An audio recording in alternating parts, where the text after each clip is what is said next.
area, batteries got burnt, right? Batteries got burnt. I spent 3 days sitting beside that wall, and that owner was complaining always to the company that he's spending the money of the company, spending the money of the government, and that's all going to the waste. On the 3rd day, I got the clue. I started digging the wiring, electrical wiring, and you will not believe, from inside of the electrical wiring, he poured the arsenic material inside that room. And because of the fire, the arsenic material has burnt, all the material has burnt, right? And being the battery also contains chemicals through electrolyte, your anode, your cathode, and separators also, right? They are electrolytes now nowadays, being solid state, right? So after pulling out this all electrical, because from the face of the outside wall, the electrical wiring were intact. And when I pulled those electrical wiring, all that arsenic material that was poured was literally seen over there. So unless you have that patience, and milega, because fire is a physical phenomena, you have to believe that fire, though you see it vanishes, it doesn't vanish. It leaves its signatures, because what you see is vanish. It's a flame, not fire. Because fire is having the impact on the its signatures on the surfaces, on the material that it is coming in contact with, and various types of signatures. Various types. The quantum, you can have the quantum of it. You can calculate the quantum of it that was liberated over there by seeing the material that has burned.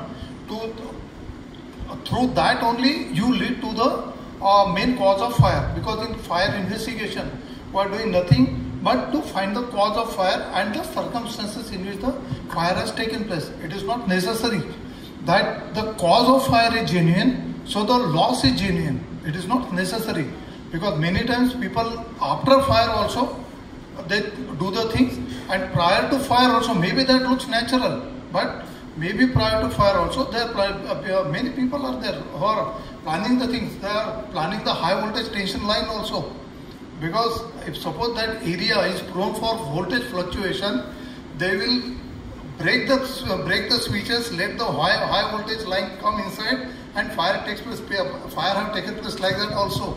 And these village people, I'm telling you, village people, they are doing all these things. So basically, I would like to make this as an interactive session, right?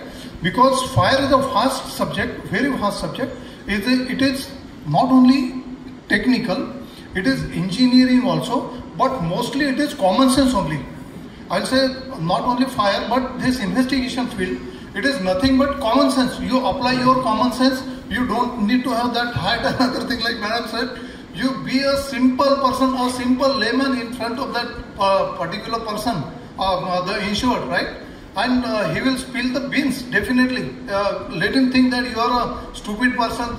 You ask him silly questions. Let him make a complaint to the insurance company that he is asking such questions and other things. But still, he will, the crux is, I want that information, small piece of information, for which I am appointed. I am appointed as an investigator, but only information will lead to the conclusion. And for the small piece of information, we are doing all these things. One case, prior to we start, one case I remember in Pune. That was an explosion taken place in the Innova vehicle. That was a brand new Innova. We bought it in January 2021, and in March 2021, there was an explosion inside this Innova. That gentleman told the police that because of the air expansion inside the vehicle, explosion has taken place. Police have recorded that also and closed the file also. Through New India, I went there, and both are engineers, father and son both are engineers, and they were trying to convince me also about that. And initially I said, he put the question, sir, आपका role क्या है?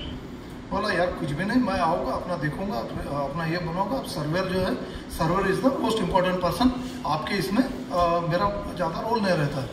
Believe me, वो मेरे अब generally क्या होता है कि वो when we go up from out station, एक स्मॉल कर्टसी देता है इंश्योर्ड कि सर मैं एयरपोर्ट पे लेके आओ, एयरपोर्ट पे लेने आओ, आपको लोकल ये कराओ वगैरह। वो आदमी को कुछ भी नहीं पूछा।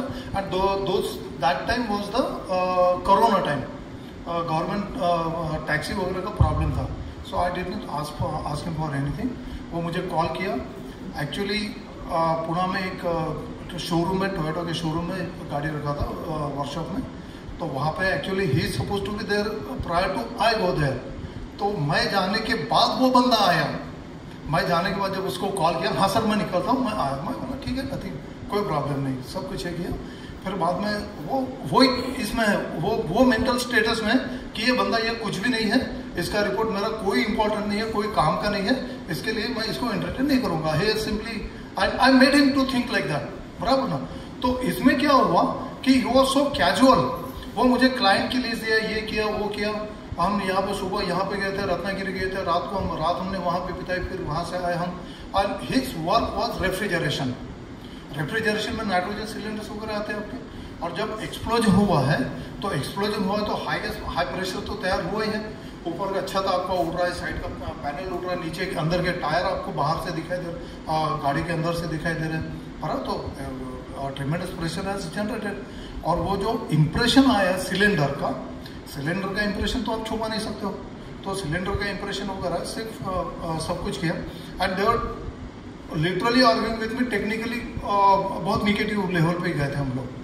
फिर सिंपल है, I wrote him a mail, क्योंकि वो इन्फॉर्मेशन देने को तैयार नहीं था, कि बोला you put the life of common citizen in danger by putting the cylinder, because I got to that conclusion कि अमोनिया सिलेंडर यहाँ पे उसने रखा था। और बोला if suppose you are not cooperating with me, right, I will have to give this information to the police, और police फिर आपको, पुलिस को जो डाटा देना वो डाटा दूंगा, then my role will be over and police will definitely come एंड जो भी आपको पुलिस को जवाब देना वो आप पुलिस को जवाब दे देना। एंड ऑन दिस बेसिस कि भाई if suppose you were moving on the road and the explosion had taken place that time, people on the road would have died. Simple. Second day he took another 1 day, right? Third day he withdrew his claim. So whatever smartness that he was playing, right, I took it for my advantage. I played a very gullible person, very gullible. मुझे कुछ भी नहीं आता है यार, fire कैसा हो, ये बताओ, ये बताओ। So he thought that way, and when I shoot him the mail, ultimately, then he realized and he started complaining, and he wrote a mail to the insurance company कि भैया इन्वेस्टिगेटर ने हमको इतना ज्यादा परेशान करके रखा हुआ है कि हमको हमारा क्लेम नहीं चाहिए, लेकिन वो इन्वेस्टिगेशन आप स्टॉप कीजिए। वो रिक्वेस्ट किया कि स्टॉप कीजिए, और he made it sure that the manager, claims manager is writing to me कि भाई आप इन्वेस्टिगेशन स्टॉप करो करके। तो ये लेवल पे जब आप जाते हैं तो वो काम करने का मजा ही अलग होता है, बराबर ना। तो और दूसरा बात जो होती है ना, क्या होता है इन्वेस्टिगेशन जब करता है, एवरीबडी इज ए इन्वेस्टिगेटर, तो ये तो एक रिलेशन इंश्योर कितना भी कुछ रहेगा, बराबर। एक हमारा बाप है इंश्योरर, इंश्योर, दोनों में से हमको काम करना है, राइट। तो इंश्योर्ड जो है वो स्टार्टिंग में तो आपका गुलाम रहता है, बराबर, एकदम गुलाम समान, हाँ सर ये सर। और वो यहाँ तक मैंने देखा हुआ है भिलवाड़ा में एक जगह पे, वो आदमी रात को मेरे रूम के बाहर किसी को रखा था कि भाई वो तो ये जवाब तो ये दिया कि सर आपको कोई भी जरूरत पड़ेगी तो हमारा आदमी है वहां पे, लेकिन उसका ये था अल्टीमेटली कि भाई एक सेकंड के लिए भी आदमी को अकेले छोड़ने का नहीं है। That was it his intention. क्या होता है, हमें जो इंफॉर्मेशन चाहिए, तो मोस्ट ऑफ द जो 100% अगर इंफॉर्मेशन है हमारा, तो 80% information is a normal information. 20% information जो होता है that is crucial to the claim, and on that information the insured may get inconvenient, बराबर ना। और the moment he gets inconvenient to you, right, वो उल्टा चालू कर देता अपना कंप्लेंट करना होगा, वो उल्टा चालू कर देता। So the best way is वो जो इनकन्वीनियंट क्वेश्चन है उसके लिए वो आगे के लिए रख दो, वो तो पूछना ही हमको, वो तो आगे के लिए रख दो, 1 महीना 1.5 महीने 2 महीने के बाद के लिए रख दो। पहले 80% वाला जो इन्फॉर्मेशन पूरा उससे ले लेते हैं, और जब पूरा इन्फॉर्मेशन अपने पास आ गया है और उसके पास फिर 20% के लिए उसको शूट कर लो, फिर रिलेशन क्रश होता है, कुछ होता है, कोई उसका ही नहीं। और एक चीज़ मैं इंटरेस्टिंग ये करता हूँ, क्योंकि बहुत सारे सर्वेयर लोग मेरे मित्र हैं, यहाँ पे भी बहुत अच्छे सर्वेयर लोग हैं। अभी एथिक्स की बात आती है, बराबर ना।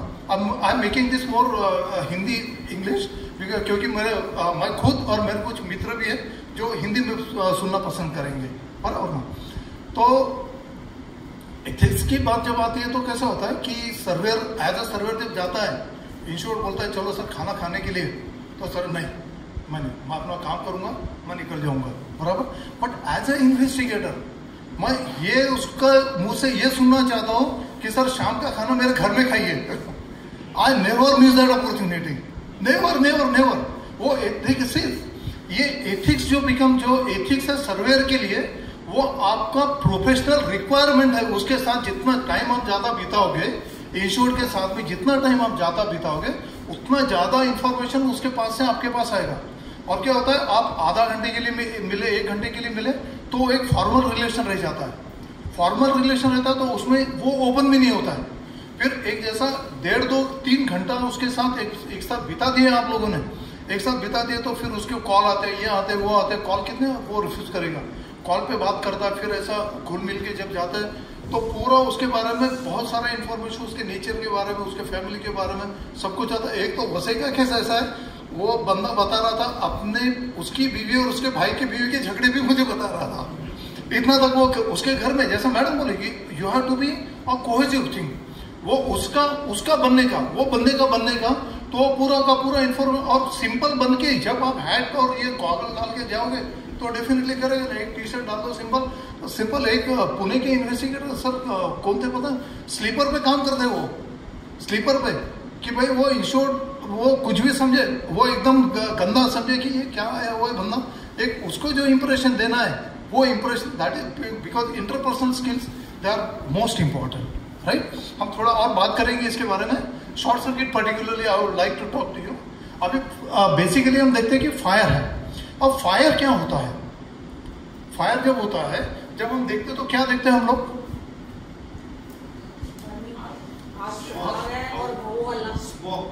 स्मोक, ब्लैक सूट और लाइट, हीट, बराबर, स्मेल, बराबर। तो ये सब चीजें फायर, और सबसे इंपॉर्टेंट होता है फायर जब सुनते हैं सबसे पहला चीज क्या जाता है दिमाग में बोलो, दिल में बोलो, स्विच। सब झूठ बोल रहे हैं, सब झूठ बोल रहे हैं ना, सब झूठ बोल रहे हैं। डर सबसे बड़ा, सबसे पहले आता है डर। अभी जब भी देखा अपन एक प्रोग्राम शुरू किया था, वहां पे कट से आवाज आया बराबर, लेकिन ये कितना गंदा है। यहाँ पे भाई, यहाँ पे अगर आग लगती तो आप देखिए, भगवान ना करे आग लगे यार, हम सबके सब लेट लिखा जाएगा, बराबर। एग्जिट ही नहीं है, अच्छा है क्या, लेकिन कहाँ लिखा हुआ है, नहीं लिखा गया है, मुझे कैसे पता, मुझे, and that is not a fire exit. इतना छोटा नहीं रहेगा फायर एग्जिट इतने लोगों के लिए, ऊपर तक जाता है, नहीं होगा, लेकिन ये नहीं है ना। फायर एग्जिट छोटा है, बहुत छोटा है, फायर एग्जिट बड़ा रहना चाहिए, क्योंकि वो देखिए बराबर पहले जो आता है कि भाई मैं यहाँ से कैसे निकलूं, मेंशन होना चाहिए ना, फायर एग्जिट है। और प्रॉपर जब आप अब्रॉड जाते हो तो कहीं पे भी आपका पहले ट्रेनिंग दिया जाता है, बताया जाता है आपको कि फायर एग्जिट्स कहाँ पे है, फायर एग्जिट्स कहाँ पे। सो कमिंग, तो fire it is a chemical reaction, ये केमिकल चेन रिएक्शन है वो, in which heat, light and gases are evolve. That's a, see there are 2 types of chemical reactions, one is exothermic, one is endothermic. Exo exit करती है, बाहर heat को बाहर फेंकती है, इसके लिए एक्सोथर्मिक। हम जब ये स्पॉन्टेनियस कंबशन वगैरह जब देखते हैं ना, उस वक्त वो एंडोथर्मिक फायर होता है, वो हीट को, बाहर की हीट को अंदर लेता है, इसके लिए उसका फ्लेम नहीं निकलता है, बराबर ना। स्मोल्डरिंग फायर जो होता है, स्मोल्डरिंग फायर में आपको फ्लेम नहीं मिलेगा, that is not payable also as per definition of insurance, बराबर ना। So that is the endothermic fire. और ये एक्सोथर्मिक फायर में केमिकल चेन रिएक्शन होने के बाद heat, light and gases are evolve. So that is, next slide please.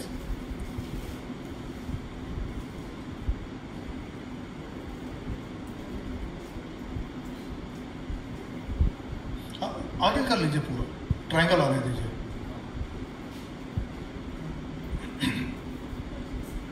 So these three things are very important for fire to take place. Now you see, आपने सुना होगा कि ये कपड़ा जलता है, सबने सुना होगा। अब ये कपड़े को आग क्यों नहीं लगा हुआ है? ये कपड़े को आग क्यों नहीं लगा हुआ है? बस सिंपल है, इग्निशन टेम्परेचर यहाँ पे नहीं है। हर एक का इग्निशन टेम्परेचर अलग अलग है। पेपर का अलग है, प्लास्टिक के बॉटल का अलग है, कपड़े का अलग है, कॉटन का अलग है, बराबर। वो पर्टिकुलर इग्निशन टेम्परेचर जब उसके पास पहुंचेगा, provided there is a oxygen, sufficient quantum of oxygen available. Now what do I mean by sufficient quantum of oxygen? क्योंकि एक पर्टिकुलर रेंज रहता है ऑक्सीजन का, जिसके अंदर पर्टिकुलर केमिकल के साथ वो जलेगा। उसके नीचे नहीं जलेगा, उसके ऊपर भी नहीं जलेगा, वो बाद में आएगा, वो अपन देखते हैं। So for this you need one fuel, जलने वाला पदार्थ। एक तो आपका इग्निशन सोर्स लगेगा, which will provide you minimum ignition temperature for burning of that material, and third is the oxygen that is required, right? So इसमें वही दिया हुआ है, आपका बेस है, ये ignition source दिया हुआ है, solid liquid gases अलग अलग फ्यूल दिए हुए हैं। This I will share with you people, this presentation I am sharing, so just understand the phenomena behind that. Next slide. अब ये वेपर में ये जो बोल रहा मैं, यूएफएल एलएफएल वगैरह जो भी है, तो ये upper flammable limit, lower flammable limit, जैसे ही अपन बात करते हैं कि अपना LPG is a mixture of butane ethane and other things, right? तो उसका भी एक पर्टिकुलर ये है, रेंज है। जैसा 4.1% टू 11.8% एलपीजी का जो है, तो 4.1% बोला तो LPG, and then remaining 95.9% air. अगर ये मिक्सचर इधर उधर हो गया तो आप कितना भी जलाओ उसको वो जलेगा नहीं, एक पर्टिकुलर रेंज पे वो जलेगा। That is the phenomena behind. ये आपने सुना होगा, कुछ साल पहले यहाँ पे जयपुर डेपो में आग लगा था, 8 दिन तक वो आग जला था, and huge disaster was there. तो वहाँ पे एक बंदा अपनी गाड़ी जीप, क्योंकि पूरे इतना जीप चालू करना चाह रहा था, वो जीप चालू नहीं कर पा रहा था क्योंकि इतना ज़्यादा फ्लेमेबल मटेरियल अंदर में घुस गया था वहाँ पे कि वो ऑक्सीजन ही नहीं था वहाँ पे, और वो फटा भी नहीं। बाकी दूसरे जो वहाँ पे जो है बहुत बड़े बड़े एक्सप्लोजन भी हुए थे, बहुत बड़े बड़े टैंक्स थे वहाँ पे। फिर फ्लेम ये वेपर गया, वहाँ पे वेपर हवा से फैला इधर उधर, कहीं पे इग्निशन सोर्स मिला। फिर 1-1.5 किलोमीटर से वो वहाँ पे फायर पकड़ा। बाहर में आपका HPCL BPCL जैसा रिफाइनरीज है, तो उसके बाहर में आपका ये रेसिडेंशियल प्रीमाइसेस है, तो वो रेसिडेंशियल प्रीमाइसेस के अंदर घुसा, तब उसको इग्निशन सोर्स मिला, और वो इग्निशन सोर्स लेके वो 1.5 किलोमीटर फायर पूरा पीछे आ गया। 1.5 किलोमीटर तक फायर पूरा पीछे आया, and whole of the terminal of Jaipur Indian Oil Corporation का पूरा इट वाज इनटू ब्लास्ट। तो ये it is flammable limits and explosive limits also. What is the difference? You must have heard about the fire and explosion. हम जो बात करते हैं, तो एक सिंपल मैं बात बताता हूँ आपको। एक्सप्लोजन जब भी सुनते हैं तो एक्सप्लोजन कैसा होता है? एक्सप्लोजन फट से हो जाएगा, बराबर ना, with in fraction of seconds. तो एक्सप्लोजन में जो रिएक्शन जो होता है केमिकल मटेरियल का, वो इतना फास्ट है, इतना एक्सपोनेंशियल है, पूरा सीधा सीधा एक्सपोनेंशियल जाएगा, वो कर्व जो जाएगा उसका एक्सपोनेंशियल। और फायर कैसा होता है? It's a chemical chain reaction, वो एक स्लो प्रोसेस है। मे बी हीट बहुत निकलता है वहाँ पे, बराबर, लेकिन हीट कैसे निकलता है, क्या निकलता है, हम देखेंगे। क्योंकि ये शॉर्ट सर्किट फिनोमेना है, ये लोग जैसा हम अभी जगह साहब हम बात कर रहे थे, कोई भी आया बोल दिया शॉर्ट सर्किट हुआ, कोई भी आया बोल दिया शॉर्ट सर्किट हुआ। It is not like that. ये आप जब शॉर्ट सर्किट बोल रहे हैं ना, तो वो एक फिजिकल फिनोमेना है, वो देखेंगे अपन, ठीक है। नेक्स्ट, मैं ये वेपर एयर मिक्सचर वगैरह जो है ना, ये थोड़ा एडवांस स्टेज है। जैसा जगह साहब जब भी इंट्रोड्यूस किए थे कि फायर को हम एडवांस इसमें लेके आ रहे हैं, तो जब वो उसमें जाएंगे तब ये उसमें और मजा है। जब स्टार्ट करेंगे ना इसको, तो एकदम मस्त मजा आएगा सुनने में और अंडरस्टैंड करने में, because these are very different things, and practically when you experience those things. अपने घर में हम ये करते रहते हैं। जैसा सिद्धि ने बताया कि भाई विरार का ये जो इसका सैनिटाइजर वाला जो इशू था, विरार का एक केस मैंने लिया हुआ है, इंटरेस्टिंग है। हम थोड़ा बाद में 5 मिनट उसको देंगे। तो उसमें कैसा हुआ था, बाकी आईसीयूज में इंडिया में देखिए आप, मार्च 2020 में अपना लॉकडाउन लगा कोरोना का, और पहला फायर का केस मिला आईसीयू में इन अगस्त और सितंबर 2020, बराबर। उसके बाद फिर कंटिन्यूएशन में ये आईसीयू पर्टिकुलरली आईसीयूज में फायर के केसेस लगने लगे। और आईसीयूज में सरप्राइजिंगली क्या हो रहा था कि एक जगह पूरा आईसीयू एकदम खत्म हो रहा था, पूरा आईसीयू खत्म हो रहा, लोगों को चांस नहीं मिल रहा था। तो in Virar I got that opportunity, क्योंकि हमने डिविजनल कमिश्नर जो है from government of Maharashtra, he sent me to investigate Virar fire. तो विरार में क्या हुआ था, ये नॉर्मल अपने स्प्लिट एसी रहते हैं, बराबर। विरार में उनका कैसेट एसी था। तो कैसेट एसी में कैसा रहेगा कि मोस्ट ऑफ द एरिया केवल कूलिंग पोर्शन आपके सरफेस में रहेगा, बाकी most of other areas that is hided inside. तो वहाँ पे बाकी जगह पे आपको नागपुर में हुआ था, भंडारा में हुआ था। भंडारा में तो 11 छोटे बच्चे मर गए थे वहाँ पे, बराबर। नागपुर में 5 लोग मर गए थे पेशेंट, और विरार में 19 लोग मर गए थे। तो वहाँ पे एक्सप्लोजन हुआ विरार में, that was a shocking thing, क्योंकि यहाँ पे ये पर्टिकुलर केसेस में एक्सप्लोजन होने का चांसेस बहुत कम होता है। लेकिन कैसा होता है कि जब ये हम कोरोना की जब बात कर रहे हैं तो सैनिटाइजर एक बजवर्ड आ गया। सैनिटाइजर मेरे को पता है कि सैनिटाइजर मैं जिंदगी में कभी यूज नहीं किया होगा। हाथ धोने के, हाथ क्लीन करने के लोग यूज करते थे, but I personally never use that, I prefer soap only, बराबर। तो सैनिटाइजर बजवर्ड होने के कारण it was considered to be a luxury item also in ICUs, in big hospitals. हर एक पेशेंट के जब, क्योंकि हमने कैसे किया था ये कोरोना के काल में, ये जब आईसीयूज में आग लगना शुरू हुआ, तो इन नागपुर डिवीजन, कंप्लीट डिवीजन 7 कलेक्ट्रेट्स, हमने सब आईसीयू छान मारे, और वहां पे हमने सब पर्दे वगैरह निकाल दिए थे for preventing fire from spreading and other thing and for fire taking place. तो वहाँ पे कस्टमर नहीं, पेशेंट के टेबल के वहाँ पे जो उसका खाने का टेबल और रिफ्रेशमेंट का टेबल है, वहाँ पे दो इसकी सैनिटाइजर की बॉटल्स वहाँ पे रखी हुई है। जो पूछा तो क्या, हर कुछ भी थोड़ा वो काम करेगा, पर्दे को हाथ लगाया, वो सैनिटाइजर लगा लिया। नर्सेज जो आते जाते सैनिटाइजर, उसके पेशेंट जो आ रहे हैं, रिलेटिव जो आ रहे हैं, वो सैनिटाइजर। अरे भाई, दिस इज सैनिटाइजर, आप उसको बंद करके देखिए, that is a petrol. 85% that is alcohol. जब बंद करेंगे आप, वो पूरा पेट्रोल है, और पेट्रोल आप यहाँ पे निकाल रहे हो, ये रूम में अगर मैं निकाल रहा हूँ पेट्रोल, तो जब तक उसको मैं बाहर नहीं फेंकूंगा तब तक वो तो यहीं पे पड़ा है ना। उसको जब बाहर फेंकूंगा तो बात अलग है, but ventilation is not there in ICU, ventilation is not there.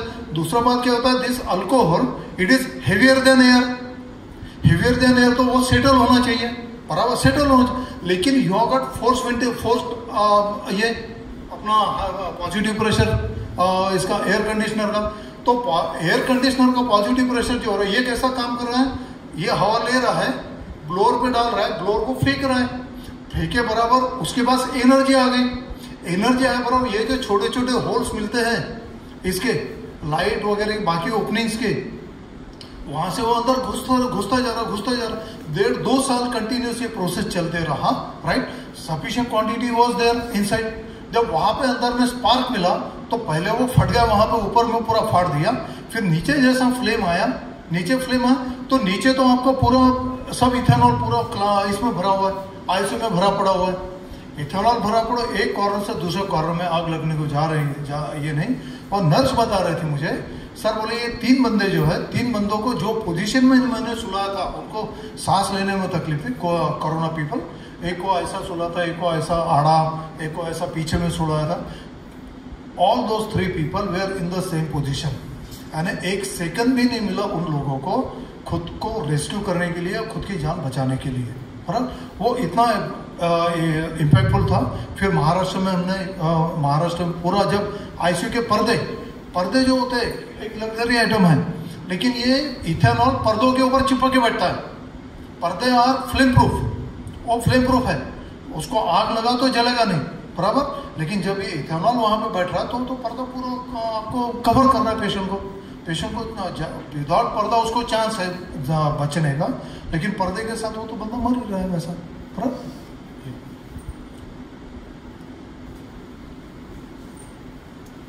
हाँ, ये एक टेम्परेचर कॉन्सेंट्रेशन कर्व है ये कैसा, इसमें टाइम जाएगा। ये वेपर प्रेशर वगैरह ये अलग है, ये नेक्स्ट मैं मुद्दा लिया था, बोला कि टाइम मिलेगा हम करेंगे इसको एक्सप्लेन, बट हम ऑलरेडी 1 घंटा लेट चल रहे हैं, राइट। ये एक्सप्लोजन के लिए काम में आएगा। ये फ्लेमेबिलिटी रीजन जो बोला ना मैंने, जब जो आपको बताया पर्टिकुलर रीजन में ही आग लगेगी, उसके बाहर उसके नीचे या उसके ऊपर आपको आग लगेगी नहीं। और ये फ्लैश पॉइंट जो बोला है ना, फ्लैश पॉइंट एक मैं आपको एक्सप्लेन कर देता हूँ। हर चीज जैसा आपने बोला कि ये मटेरियल को एक जलने के लिए इग्निशन टेम्परेचर चाहिए, वैसे हर मटेरियल, हर केमिकल आप गैसेस लो, butane, ethane, methane, then chemicals लो, फिर CH4, CH5, जैसा अपन अल्कोहल्स की बात करेंगे, पेट्रोल की बात करेंगे, डीजल की बात करेंगे, एसीटोन है। तो इनको कैसे किया गया, इनको कैटेगराइज किया गया क्लास ABC में, क्लास ABC में कैटेगराइज किया गया। तो क्लास A जो होता है that is up to 27.8 degree centigrade, जिसका फ्लैश पॉइंट 27.8 डिग्री सेंटीग्रेड होता है। उसके नीचे के जो भी है 2000 क्लास 1 केमिकल्स। अब ये फ्लैश पॉइंट क्या होता है, एक पर्टिकुलर मटेरियल जो होता है, पेट्रोल पर्टिकुलरली हम बात करेंगे, तो जब उसको हम थोड़ा हीट देंगे नीचे से, बराबर, कोई भी any chemical which when heated give sufficient quantum of vapours, और जब उसको इग्निशन सोर्स मिलेगा, राइट, जब इग्निशन सोर्स मिलेगा इट विल गिव वो मोमेंटरी फ्लैश। मोमेंटरी फ्लैश है ना, जो फ्लैश हम करते कैमरा का, एक फ्रैक्शन ऑफ सेकंड के लिए रहेगा, वो बुझ जाएगा, बराबर ना। तो मोमेंटरी फ्लैश रहेगा, कंटिन्यूस फायर नहीं। फायर जब कंटिन्यूस रहेगा that is the fire point. लेकिन ये फ्लैश पॉइंट इसके लिए इंपॉर्टेंट है कि जब हम फायर इन्वेस्टिगेशन के लिए जाते हैं तो सबसे पहले हमको देखना है कि वहां पे क्या क्या मटेरियल था, क्या क्या मटेरियल था। तो वो आपको जो मटेरियल दिया गया है, मटेरियल का लिस्ट जब आपके पास आता है, तो उसमें से लोवेस्ट फ्लैश पॉइंट मटेरियल क्या है और उसका स्पिलेज का प्रोबेबिलिटी क्या है, चांसेस क्या है स्पिलेज का, वो एक इम्पोर्टेंट। एक अभी एक केस चल रहा है हमारा जयपुर में, लेकिन देखिए वो उसमें वो भी पॉइंट आता है आपका इंश्योरर का इन्फ्लुएंस का। द नाइट जार करके होटल, बहुत प्रीमियम होटल है, था जयपुर में। वो 5 स्टार से भी ज़्यादा रेट चार्ज करता था और उसमें वेटिंग चलता था इतना। वो रेस्टोरेंट, रूफटॉप रेस्टोरेंट बार ये करता है। तो वहाँ पे रूफटॉप में उन्होंने रेस्टोरेंट बनाया, एक पर्टिकुलर एरिया को उन्होंने कार्डन किया हुआ है विद ग्लास पार्टीशन कार्डन किया हुआ है। वहाँ पे उनका बार है, वहाँ पे बार है और बाकी ओपन एरिया है। बाकी ओपन एरिया में किचन है उनका, फिर वहाँ पे सर्विंग भी होता है। यहाँ पे भी लोग बैठते, वहाँ पे भी लोग बैठते। There was a fire in early morning about 2:30 morning fire हुआ और एक्सप्लोजन हुआ, ह्यूज एक्सप्लोजन, कि ये तीसरे माले पे, नीचे माले पे जो बंदा था, ये झाड़ू मारने वाला जो साफ सफाई कर रहा था उस वक्त, वो लिटरली जब वो एक्सप्लोजन हुआ लिटरली हिल गया था, इतना ह्यूज एक्सप्लोजन हुआ था वहाँ पे। So fire brigade went there, fire brigade ने आग वगैरह बुझाते, आई वेंट देयर। तो वहाँ पे जो बार का जो काउंटर था, वो बार के काउंटर के पास उनके लीकर इतनी ज़्यादा पड़ी थी वहाँ पे। जब शॉर्ट सर्किट हुआ, एक पर्टिकुलर बियर बार के जो रेफ्रिजरेटर था वो वहाँ पे शॉर्ट सर्किट मिला और वहाँ से ये फायर शुरू हुआ, बराबर। अब ये फायर शुरू होने के बाद क्या हुआ है कि अल्कोहल की बॉटल जब फूटना चालू हुआ, बराबर, तो आपका पेट्रोलियम प्रोडक्ट बाहर आ गया, इसमें आ गया, एटमॉस्फेयर में आ गया। फिर ये ऐसा एक बॉटल फूट गई तो बाकी बॉटल फूटने को टाइम नहीं जाएगा। और वहाँ पे जो एक्सप्लोजन एटमॉस्फेयर ऊपर की लेयर पे, दूसरा वो भी एक फिनोमेना आपको बहुत इंपॉर्टेंट है जो बात करेंगे। जैसा ये वेपर्स हुआ है, vapours are lighter than air, बराबर, सबसे पहले ऊपर जाएगी वो। Same is with fire. आप जब भी फायर सिग्नेचर हम देखते हैं ना, तो ऊपर से फायर नीचे हुए आप अपन को दिखती है। तो यहाँ पे जब वेपर्स ऊपर गए और एक पर्टिकुलर समय आ गया जब वो एक्सप्लोजिव मिक्सचर जो बात कर रहे हैं अपन, एक्सप्लोजिव मिक्सचर बन गया और इट एक्सप्लोडेड। वो एक्सप्लोजन इतना भयानक था कि इसके जो ग्लास का जो पार्टीशन था वो 20 मीटर दूर रास्ते पे, मेन रोड पे जाके वो गिर गया। वहां पे रास्ते पे मेन रोड पे जाके गिर गया। तो इतना ह्यूज एक्सप्लोजन था वहां पे। एंड इंश्योरेंस कंपनी उनके फेवर में ये जा रहा था कि भाई किचन में अगर आग लगी है, क्योंकि किचन वहां पे अलाउड नहीं था, किचन में अगर फायर का इनिशिएशन होता है बराबर, तो वो उनके फेवर में जाता था। वो हिम्मत तो नहीं की डायरेक्ट बात करने बोलने की कि भाई ये यहाँ पे ऐसा ऐसा आप ये करो करके बताओ करके, but he mention that insurance company person, he senior manager वो आए थे वहाँ पे, वो मेंशन किया डिस्कशन में कि ये यहाँ पे अगर आग लगती थी तो ये हमको ऐसा ऐसा इसका एडवांटेज मिलता था। लेकिन उसको मैंने बताया कि सर जो फैक्ट है, my job as a investigator is to bring the facts to the fore, और उसको फिर मैं अपने मन की दो चीजें वहां पर डालता हूँ, then that becomes the manipulation. वो क्लेम में मजा ही नहीं आता ना, फिर आप फिट गए ना, फिर आप ट्विस्ट हो गए। एक बार आप ट्विस्ट हो गए और जिंदगी में ट्विस्ट होना ही है आपने। एक बार आपने ट्विस्ट हो गए, काम नहीं मिला चलेगा, कोई प्रॉब्लम नहीं, लेकिन एक बार ट्विस्ट हो गए, पता चल गया इंश्योरेंस कंपनी को ये बंदा अपन जो बोलेंगे करेगा, तो ये नहीं होगा। वो उसमें काम में मजा नहीं। जब तक आप पैशनेटली काम नहीं करेंगे, यार मेरे को इंटरेस्ट है करके मैं काम कर रहा हूँ बराबर ना, मेरे पास काम बाकी भी है बराबर, तो ये मैं कुछ तो भी निकाल के देना चाह रहा हूँ आपको बराबर। बाद में वो क्लेम हमने नो क्लेम किया। नो क्लेम क्यों किया?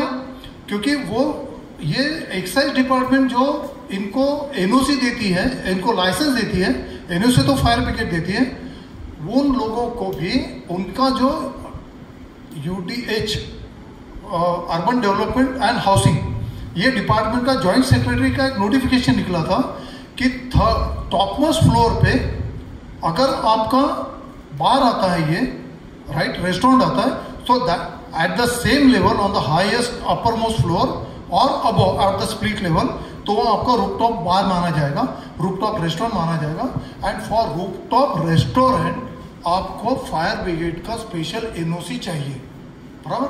अब ये कैसे पता चला? मुझे तो पता नहीं इसका नोटिफिकेशन के बारे में वगैरह, but when I interacted with the fire brigade people, fire brigade officer, अब क्या होता है फायर ब्रिगेड का एक थोड़ा ये है, I am from national fire service college, Nagpur में है, under home ministry government of India. I am very proud of that college. और ये कॉलेज ऐसा कॉलेज है कि ऑल इंडिया के जो भी फायर ब्रिगेड के लोग हैं, ऑफिसर्स, उनको अगर प्रमोशन चाहिए है तो उनका ट्रेनिंग वो कॉलेज में होना ही होना है। अगर ट्रेनिंग नहीं है, वो कॉलेज का सर्टिफिकेट नहीं, तो यू आर नॉट, आपका एज कुछ भी होगा, not eligible for that promotion also.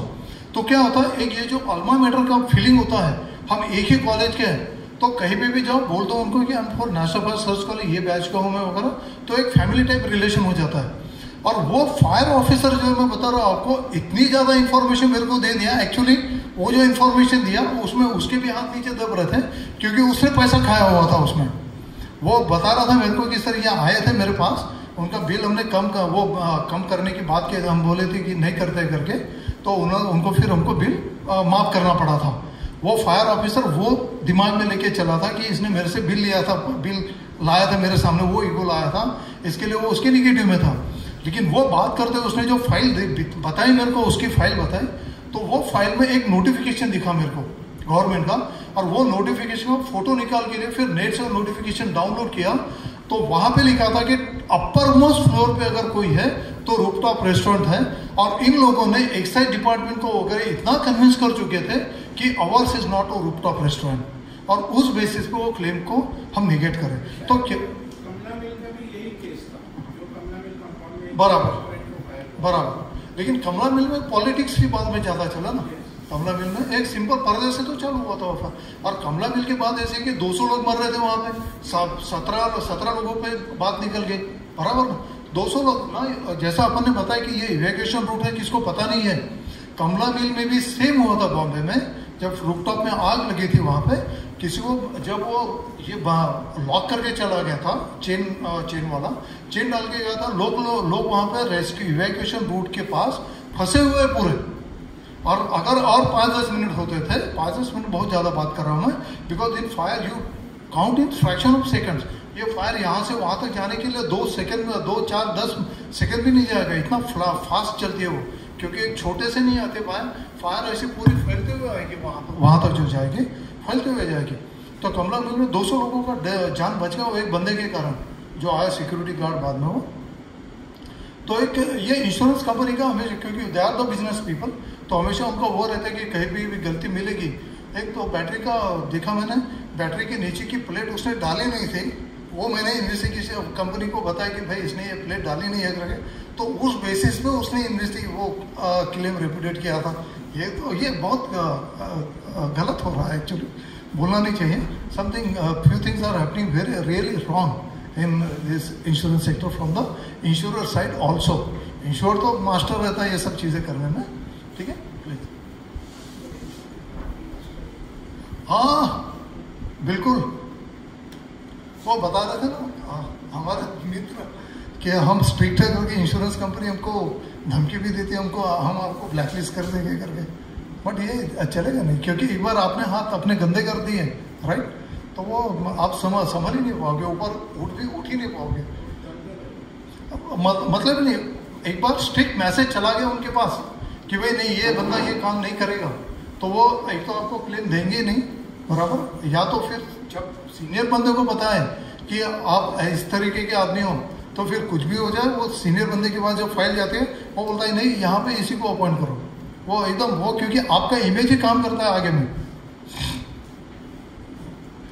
आगे चाहिए क्योंकि इनर टेम्परेचर एक प्रेशर तैयार हो जाता है। जब अपन देखते हैं ना फायर का कुछ भी हो, फायर क्या होता है, फिनोमेना कैसे होता है, जब आग लगती है बराबर, आग लगती है तो क्या होता है आपका तीनों फायर ट्रायंगल आपका मिल गया, वहां पे फायर ट्रायंगल से फायर चालू हुआ। अब क्या होता है कि ये फ्लेम ऊपर ही क्यों जा रही है बताएंगे आपको? फ्लेम ऐसे साइड में क्यों नहीं जा रही है, नीचे क्यों नहीं जा रही है? But what is the property,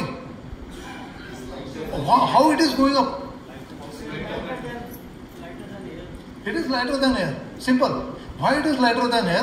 Because when air is heated, that is nothing but air at the moment, air and combustible mixture. Jab when air is heated, air is getting expanded. When something is getting expanded, it becomes lighter. उसका volume बढ़ेगा, उसको वो lighter होगी, और lighter होगी वो ऊपर जाएगी। फिर क्या होता है, जैसे वो ऊपर जाएगी वैसा बाहर की सराउंडिंग एयर जो कोल्ड एयर जो है, cold air will try to rush in. Cold air जब it will try to rush in, तो वो उसको प्रेस करते जाती चारों साइड से प्रेस करेगी। इसके लिए वो सीधा उसको, वो इधर भी नहीं बढ़ सकते, उधर भी नहीं बढ़ सकते, उसको कोई रास्ता नहीं ऊपर जाने से। फिर ऊपर जाएगी सीलिंग को, जब जाएगी सीलिंग के पास जब आप फ्लेम जा रही है, एक तो फ्लेम जाएगी या तो सूट गैस से जाएगी। फ्लेम जा रही है तो फ्लेम फिर ऊपर से आपकी कैसे बढ़ रही है, फिर आपका इसका जो बीम का जो डेप्थ है, बीम के डेप्थ के ऊपर भी फिर फायर का स्प्रेड भी बहुत डिपेंड करता है। दूसरा होता है वेंटिलेशन। आप लोग देखते होंगे कि फायर विंडो से बहुत ज़्यादा दूर तक आ रही है, तो हमें उस वक्त लगता है, एज ए लेमन लगता है कि फायर कितनी खतरनाक है, बराबर ना। लेकिन वो फायर सबसे कमज़ोर फायर है। वो फायर जो जब बोलते हैं ना अपन लाल भड़क फायर, अरे बाप रे कितनी लाल फायर है। सबसे लाल ये violet, indigo, blue, green, yellow, orange, red, विब कलर पता है सबको, ये सन ये जो देखते हैं अपन विब, ये इसका बराबर। तो red is the weakest thing, weakest flame का टेम्परेचर जो रेड फ्लेम देखिए बराबर, समझ आना कि ये वीकेस्ट फायर थी यहाँ पे। फिर उसके ऊपर हाँ ब्लू कहीं पे दिखाई दे रहा है, यस यहाँ पे गैस 100% गैस इन्वॉल्व है ही है, बराबर ना। फिर उसके कलर के मुताबिक फिर आपका टेम्परेचर भी, जहाँ एल्यूमिनियम जल रहा है, ये थी एल्यूमिनियम तो नॉर्मल चीज़ है, ग्लास मेल्ट होना नॉर्मल चीज़ है, तो आप 500-600 डिग्री पे भी हो जाता है। फिर आपका स्टील का होता है, फिर सबसे होता है आपका कॉपर 1200 डिग्री सेंटीग्रेड, कॉपर बराबर। इसलिए जो शॉर्ट सर्किट हम जो बात करते हैं शॉर्ट सर्किट क्या है, नथिंग बट एक इलेक्ट्रिकल वायर जो हो रही है उसके अंदर कहीं पे तो भी प्रॉब्लम जाके वो वायर टूट रही है, या वहाँ पे हाई वोल्टेज तैयार हो रहा है और वहाँ से आपकी फायर की शुरुआत हो रही है। अब ये बाकी ये रूम में अगर देखेंगे बराबर सब चीज़ तो है, ये भी ये है सब कुछ है, लेकिन सबसे लास्ट या सबसे ज़्यादा हीट जिसको लगने वाली है मेल्ट होने के लिए या जलने के लिए, वो है ये इलेक्ट्रिक वायर की वायरिंग की कॉपर वायर, बराबर ना। कुछ भी चलाओ इसमें, कुछ भी चलाओ, ये इवन दिस स्टील ऑल्सो, बराबर ना। ये इसकी तो बात ही नहीं है, सबसे ज्यादा हीट लगने वाली वहां पे। अभी एक बात बताइए, अगर मैं यहां पे आग लगाऊंगा तो वो वायर सच में जलने वाली है क्या? पॉसिबल ही नहीं। क्योंकि ये इससे मेरा 1200 डिग्री सेंटीग्रेड टेम्परेचर आने वाला नहीं है। लेकिन वहां पे अगर टेम्परेचर वो अगर जलेगी तो वो इसको जला सकती है क्या? डेफिनेटली, क्योंकि वो 1200 डिग्री ऑलरेडी पैदा कर चुकी है, बराबर। अब वो स्प्रेड करते करते जो है एक बार 1200 डिग्री आ गया, 800 डिग्री भी रहा, 600, ये तो 600 500 डिग्री बहुत हो गया इसके लिए, बराबर ना। तो वो जल ही जाना है। फिर आपका जो काम है एज ए इन्वेस्टिगेटर, ये पूरे रूम में जो है, ये पूरे रूम में से शॉर्ट सर्किट ढूंढ के निकालने का, that is the biggest challenge. और उसी में फायर इन्वेस्टिगेटर का टाइम जाता है, और टाइम प्रोबेबली उसी में फायर इन्वेस्टिगेटर का जाना चाहिए। क्योंकि शॉर्ट सर्किट आप अगर बोल रहे हो, कल भी हमने बस का फायर ये किए, नागपुर में ये किए, तो वहां पे हमने उसको निकाल के दिए शॉर्ट सर्किट ये है यहाँ पे, निकाल के दिए कमिश्नर को वहां पे। तो short circuit is a physical phenomena. क्योंकि क्या होता है बहुत बार, इट इज नॉट नेसेसरी कि केवल हाई वोल्टेज ही चाहिए। फायर, ये 2 टेबल कंप्यूटर का, एक दिल्ली का फायर था फ्लिपकार्ट का, तो 2 टेबल एग्जीक्यूटिव्स के 2 टेबल जो है ना, वो इस तरीके से जुड़े हुए थे, उसके बीच में से केबल जा रही थी। कंप्यूटर दोनों के अपोजिट आमने सामने देख रहे थे, और बीच में से टेबल ये जा रहे, और जगह नहीं है तो भिड़ाओ टेबल। तो वो इस तरीके से टेबल कॉम्प्रेस हो चुके थे, वायर अंदर की प्रेस हो चुकी थी, कि जैसा एरिया ऑफ क्रॉस सेक्शन कम हो गया आपका, तो वो एरिया में आपका वोल्टेज ज्यादा आ जाएगा। करंट तो आपका सेम ही जा रहा है वहां पे, तो वोल्टेज वहां पे ज्यादा आ रहा है, रेजिस्टेंस वहां पे ज्यादा आ रहा है, आपका रेजिस्टेंस ज्यादा आ रहा है, हीट वहां पे ज्यादा आ रहा है, और वहीं पे आपका फायर चालू हो रहा है। And that is not short circuit, that is because of the generation of heat, because of mall functioning. Short circuit नहीं हुआ वहां पे। अभी एक कल की जो बस है वहां पे क्या हुआ था कि एक बस में एक इंजेक्टर का प्रॉब्लम था। तो इंजेक्टर का प्रॉब्लम उन्होंने एक दिन तो वैसे के वैसे गाड़ी चला बस ड्राइवर ने, उसके ख्याल में नहीं है। सेकेंड डे जो बस लेके चला तो उसके ख्याल में इंजेक्टर का प्रॉब्लम, उसने गाड़ी डिपो में लाके रख दिया। तो इंजेक्टर का प्रॉब्लम अगर है, आपको पता है कि डीजल फाइन ड्रॉपलेट फॉर्म में इंजन के आसपास फैला हुआ है, बराबर, ये तो अंडरस्टूड है। इंजेक्टर का प्रॉब्लम था, तो वो उसने इंजेक्टर का प्रॉब्लम सॉल्व किया, लेकिन ये डीजल के प्रॉब्लम को सॉल्व नहीं किया, बराबर। अभी ये जो इसका ये जा रहा था साइमल्टेनियसली, उसका एक राउंड मार के आया था 30 किलोमीटर का मॉर्निंग में, बाद में सेकेंड राउंड के लिए वो जा रहा था, तो एक जगह पे उसका क्लच काम करना तो ये नहीं किया, क्लच काम नहीं किया बराबर उसका, तो उसमें साइड में लिया गाड़ी, साइड में लेके गाड़ी फिर वो स्टार्टर उसने चालू किया। स्टार्टिंग सेल्फ जब उसने चालू किया, सेल्फ काम नहीं, एक्चुअली उसका बेसिक प्रॉब्लम था सेल्फ का, तो सेल्फ काम नहीं कर रहा, तो सेल्फ कर रहा था, बैटरी के ऊपर लोड आया, और सेल्फ का बैटरी का जो कनेक्शन है वहां पे पूरा सिग्नेचर मिल रहा है वहां पे, और वो जो कनेक्शन आ रहा सेल्फ के ऊपर ये इंजेक्टर है, सेल्फ के ऊपर का फिजिकली जो है लोकेटेड इंजेक्टर ऊपर है, और वो जो इंजेक्टर का पूरा डीजल फाइन ड्रॉपलेट्स में जो गया था सेल के आसपास सब जगह फैला हुआ था। और ये जो वायर हीट हुआ, इसका इग्निशन टेम्परेचर आ गया, डीजल अपना, और फाइन ड्रॉपलेट जब आप सॉलिड में जलाओगे किसी चीज को और फाइन ड्रॉपलेट पार्टिकल में चलाओगे, तो ये जो फ्लेमेबल टेम्परेचर है आपका वो कम हो जाता है, आपका कम टेम्परेचर लगता है आपको जलाने के लिए, तो वहां पर वो बस जल गया पूरा। फॉर्चुनेटली कि वहां पे कोई दोनों तीनों केसेस में कहीं पे आपका फायर कोई कैजुअलिटी नहीं हुआ, है ना। हम थोड़ा आगे चलते हैं, आपका कोई सवाल होगा तो यू कैन इन बिटवीन, या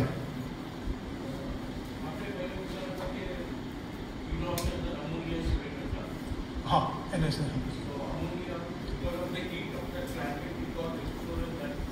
या गुड क्वेश्चन, एक मिनट, बिल्कुल बताता हूँ।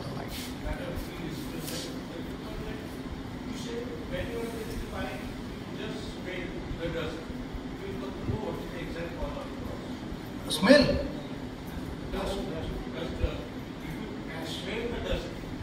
हाँ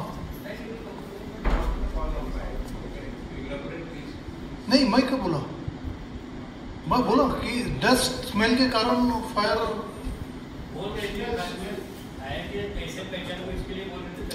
ना वैसा नहीं, एक मिनट, मैं बोला फायर जो ट्रायंगल है, fire is an exothermic chemical chain reaction in which heat, light and gases are involved. Smell से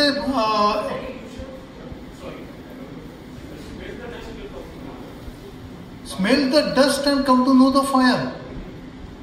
नहीं नहीं, ऐसा नहीं बोला होगा। नहीं नहीं, एक मिनट, अगर बोला होगा तो फिर मुझे क्या ये भी देना चाहिए? सच में बोला ऐसा मैंने? You smell the dust? नहीं नहीं नहीं। हाँ, coming to your first question, हम ये करेंगे इनोवा का जो है, राइट, अमोनिया जो है, राइट। अभी ये मार्च नहीं, ये मई की बात है, अप्रैल एंड की बात है। अप्रैल जब ये 30 अप्रैल को मेरे ख्याल से अलो किया गया। आप लोग 25 या 28 अप्रैल को गवर्नमेंट ने अलो किया था कोरोना से कि आप बाहर जा सकते हो करके, बराबर ना? तो ये बंदे जो गए थे रत्नागिरी गए थे, अपना उनका फार्म हाउस था वहाँ पे देख रेख के लिए गए थे, और रत्नागिरी से उन्होंने ग्रैंड पेरेंट्स को यहाँ पे लेके आए थे। तो ग्रैंड पेरेंट्स से लाते हुए क्या हुआ, उनका एक क्लाइंट था वहाँ पे, तो ये 65 kg का एक छोटा सिलेंडर आता है, 65 kg का, 62 kg ऐसा कुछ तो उन्होंने गाड़ी के पीछे रखे थे, बराबर। अभी गाड़ी पीछे लाके इन्होंने जब पार्क किया यहाँ पे आके, मॉर्निंग 7 o'clock 6-7 बजे निकले, यहाँ पे 10:30-11 बजे पहुँचे पुणे में वो लोग, और 11 बजे पहुँच के दिन भर गाड़ी धूप में खड़ी है। पुणे में भी that time over 38-40 degree centigrade was there. ये इसके कारण क्या हुआ कि अंदर का जो गैस है, gas got expanded, gas expand हुआ, और उसमें जैसे एक्सपांड हुआ, एक्सपांशन के कारण गैस लीक करेगा, गैस एक्सप्लोड नहीं करेगा, बराबर ना, एक्सपेंशन के कारण। वो भी, और उन्हें तो फिर पकड़े हुए मुझे, एक्सपांशन के कारण वो सिचुएशन के ऊपर है किस तरीके के गैस एक्सप्लोड भी कर सकता है, बराबर ना, एक्सपांशन के कारण, क्योंकि expansion is the basic thing required for increasing pressure. यहाँ पे क्या हुआ था, गैस निकला जरूर, बराबर, लेकिन वो जो स्पीड से गैस निकला, बराबर, जो स्पीड से वो गैस निकला, वहां से वो उसका कौन सा करंट बोलते हैं हम, स्टैटिक इलेक्ट्रिसिटी तैयार हुआ। और स्टैटिक इलेक्ट्रिसिटी तैयार हुआ, इसका ग्राउंडिंग का कोई होने के कारण वहां पे एक्सप्लोजन हुआ था, गैस एक्सपांड हुआ, gas expanded because of the high temperature in the atmosphere. उसके कारण गैस, जब एक बार गैस एक्सपांड होके बाहर आ गया, तो ये बाहर आएगा तो फोर्स से आएगा, फोर्स से जब बाहर आ रहा है तो स्टैटिक इलेक्ट्रिसिटी तैयार हो रहा है वहां पे बिकॉज ऑफ द मोशन, बराबर, स्टैटिक इलेक्ट्रिसिटी तैयार हो रहा है, इसके माउथ पे स्टैटिक इलेक्ट्रिसिटी तैयार, और छोटा स्पार्क चाहिए उसको, स्पार्क को एक्सप्लोड किया था वहाँ पे, बराबर गैस का। हाँ सर,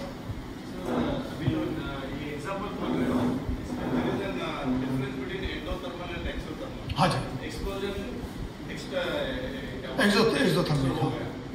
एक्सोथर्मल है जो गैस एक्सपेंशन है। आप जैसे शुरू में कहते हैं endothermal is not variable. Sir, gas expansion can never be endothermal. मतलब it is expanding and is releasing and indirectly it is making like self ignition. नहीं, उसमें one second please. Endothermic means जहाँ पे हीट अंदर आ रही है, बराबर ना, हीट अंदर आके वो यूटिलाइज कर रही है, दैट्स इट, बराबर। मैं एक एग्जांपल दूंगा ना, गैस एक्सपेंशन के लिए। हाँ बता, एक मिनट, मैं सिंपल एक एग्जांपल दूंगा। रस्टिंग जो नॉर्मल होता है, rusting is also oxidation process, बराबर। वहां पे स्टार्टिंग में हीट वो लेगा, रस्ट करेगा, वो हीट बाहर फेंकता भी है, बराबर, लेकिन हीट बाहर फेंकने का प्रोसेस इतना छोटा है कि वो हीट तैयार होता है और निकल जाता है, पता भी नहीं चलेगा, वेंटिलेशन का। और ये गैस एक्सपांशन जो होता है, गैस एक्सपांड क्यों हो रही है, हीट ले रहा है, लेकिन नहीं, लाइट अंदर में जा ही नहीं रहा है। लाइट आपका एलपीजी पे जब देखेंगे, एलपीजी जब फूटता है एलपीजी, तब एलपीजी में हाथ डालोगे तो हाथ आपका जलेगा, लेकिन कैसे जलेगा, कोल्ड वेव से जलेगा, हीट से नहीं जलेगा। नहीं, बात अलग है, वो लैटेंट हीट फिनोमेना ही अलग है। एलपीजी जो है, एलपीजी इज नेचुरली गैस, बराबर, उसको दबा दबा के उसको लिक्विड बनाया गया है, बराबर। जब लिक्विड बनाया है तो उसका जो लैटेंट हीट वगैरह जो भी है वो सब निकल गया उसका, बराबर। अभी है वो केवल वेरी कोल्ड है, बहुत कोल्ड है। एलपीजी सिलेंडर का लीकेज है तो हम क्या करते हैं, साबन है, साबन उसको घुसाओ, साबन अगर अंदर, ये फायर के भी, इसमें भी, फायर में जो है ये सजेस्टेबल नहीं है, बराबर। फायर गैस में भी क्या करते हैं, एक तो फायर बुझाने का नहीं एलपीजी का, एक तो जलने देने का, उसको कॉटन वगैरह कुछ डाल दो, उसको कवर कर लो और पानी डालो, उसको बुझाओ मत, क्योंकि बुझेगा तो that is more important, more dangerous, because gas को आप रोक नहीं पाओगे। गैस आएगा बाहर में, जब गैस आएगा उसको रोक नहीं पाओगे। तो एलपीजी के लिए अंदर में, बाहर में भले गैस है, आग है एलपीजी के सरफेस में, क्योंकि वो आग पकड़ा हुआ है, आपको फ्लेम दिख रहा है, हाथ लगाओगे तो जल जाएगा। लेकिन वही एलपीजी के अंदर में अगर हाथ डालोगे तो आपका हाथ जलेगा, लेकिन ठंडाई के कारण जलेगा, वो इतना ठंडा है अंदर में।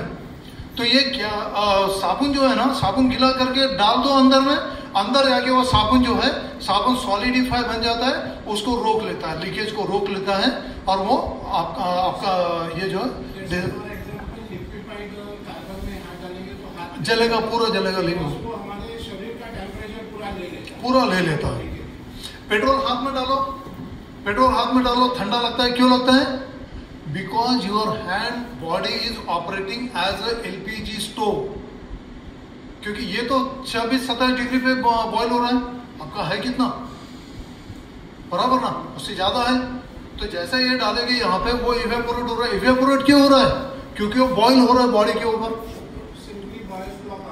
बस सिंपल बॉयल हो रहा है आपके बॉडी के ऊपर, वो इवेपोरेट हो रहा है, और आपके बॉडी का हीट लेके वो इवेपोरेट हो रहा है, इसके लिए आपके बॉडी के ऊपर वो ठंडा आ रहा है। isn't it? You got my point now? आपका वो एंडोथर्मिक वाला, हाँ, कौन सा? एक्सप्लोजन। फॉर मी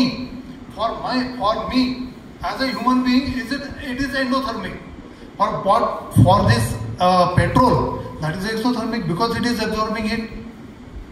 ना उसके लिए भी एंडोथर्मिक ही रहेगा वो, क्योंकि आग नहीं लग रहा वहां पे, इवेपोरेट हो रहा है केवल। वो जब आग लगेगा देन दैट इज एक्सोथर्मिक, बराबर ना। ये जब हम स्मोल्डरिंग फायर की बात करते हैं ना, स्मोल्डरिंग फायर में आप देखिए कैसे होता है कि आपको थोड़ा थोड़ा धुआं दिखेगा, और एक अगर हीप है ना पूरा, तो हीप में कैसा रहेगा, एक नीचे में जला हुआ है, फिर एक थोड़ा आधे 1 फीट के बाद और जला हुआ है, और थोड़ा राइट में जाओ तो जला हुआ है, बीच बीच में वो जल रहा है, बराबर ना, बीच बीच में वो जल रहा है। ऐसा जैसा फायर में, जो पूरा फायर में जलेगा तो वैसा वो सरफेस से जलेगा, अंदर से नहीं जलेगा। यहाँ पे क्या हो रहा है आपका स्मोल्डरिंग में, वो अंदर से आता है, अंदर से जल रहा है, अंदर से जल रहा है, और वहां पर वो हीट लेते रहता है, अंदर में लेते रहता है, बाहर का हीट जो है अंदर में लेते रहेगा। उसका चार अगर आप देखेंगे ना, उसका जो कार्बन जो है वो टोटली अलग दिखेगा आपको, बराबर, टोटली अलग प्रोसेस रहेगा वो।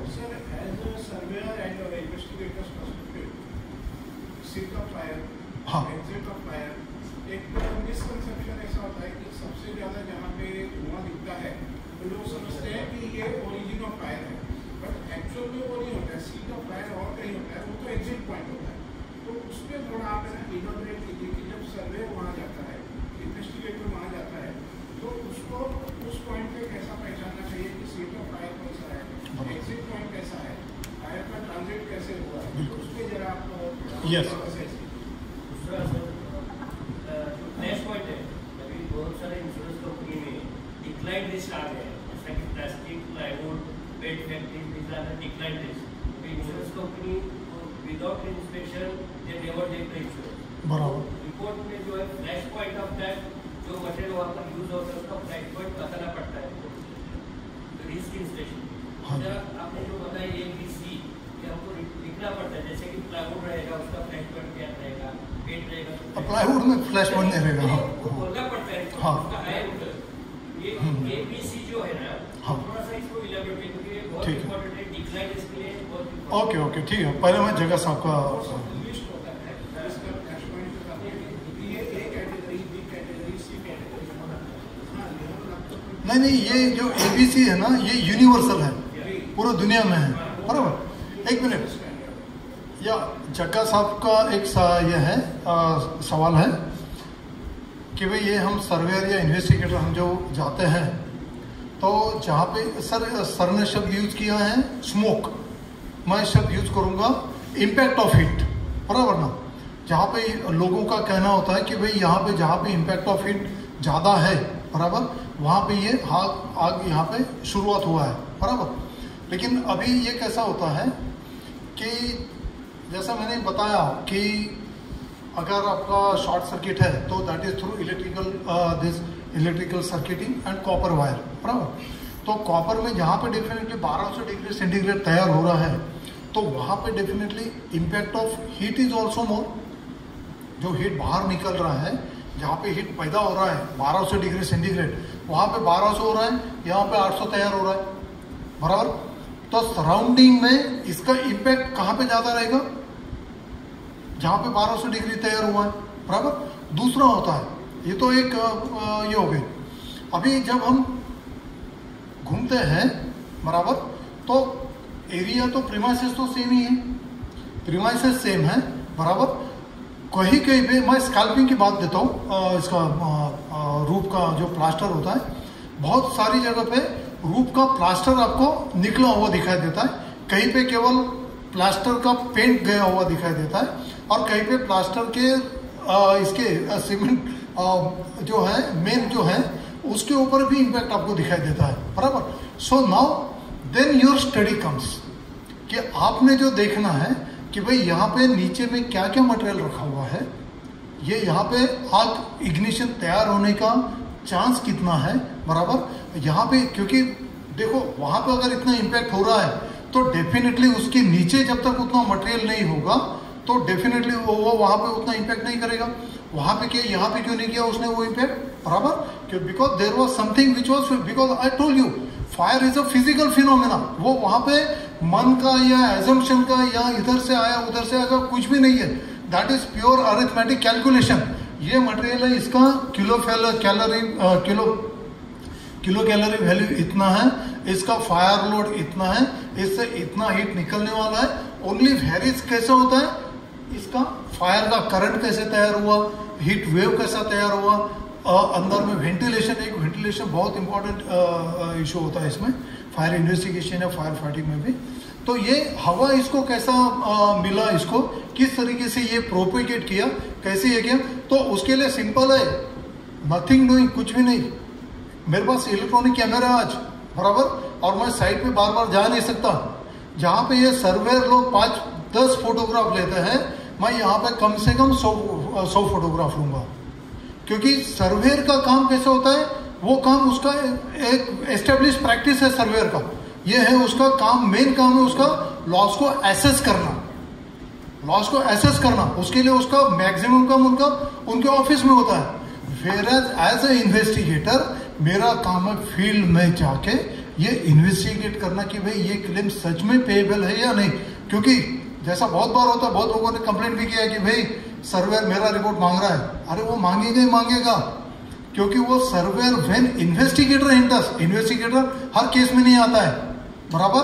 व्हेन इन्वेस्टिगेटर एंटर्स, पूरा का पूरा अकाउंटेबिलिटी इन्वेस्टिगेटर के ऊपर चला जाता है कि सर्वेयर केवल एक लाइन लिखता है, based on the report of the investigation blah blah blah blah blah. एक बीच में मैं नाम नहीं लेना चाहूंगा वो सर्वेयर ब्रदर का, सीबीआई ने अरेस्ट किया था, पता है, बराबर। और वो सर्वेयर के साथ मैंने बहुत सारे केसेस किए हुए हैं, बहुत सारे केसेस। नागपुर का एक केस हमने किया है 27 करोड़ का, नाकोड़ा ग्रुप ऑफ इंडस्ट्रीज का, उसको हमने नो किया। लेकिन उसके लिए वो बंदे से भी मेरे को प्रेशर आया था। ये बंदे ने क्या किया था, एक अमेरिकन बंदा है, इंडियन है, ही वॉज इन अमेरिका, तो उसको एज अ कंसल्टेंट अपॉइंट किया। उसका मेरे को पहले तो उसने अमेरिकन फोन से फ़ोन किया इम्प्रेस करने के लिए कि भाई मैं अमेरिका में रहने वाला हूँ। फिर उसने झट से एकदम, उसका बिल ज़्यादा आ रहा था तो उसने फ़ोन काटा, सर बोले मैं दूसरे फ़ोन से बात करता हूँ। उसने इंडियन फ़ोन से बात किया, he was in India only that time. तो उसने बताया कि ऐसा ऐसा है सर, मैं आपको मिलना चाहता हूँ। मैं सोचा अमेरिका का है, एक मैं इंदौर का क्लेम कर रहा था केबिनोवा कंपनी का, तो वो अमेरिकन कंपनी बोला उसका कोई होगा इंश्योर्ड वगैरह। तो मैं बोला ठीक है, उसे एंटरटेन किया। तो बाद में जब पता चले कि वो पर्टिकुलर केस में बात कर रहा, तो उसको वही पे टोका, this is not the right time you talk 10:30 in the night. और मेरे को बात करा, आई वाज इन दिल्ली। और मैं तुरंत 10:30 पौने 11 बजे डीजीएम नागपुर को मैंने उठा के जगह दिया।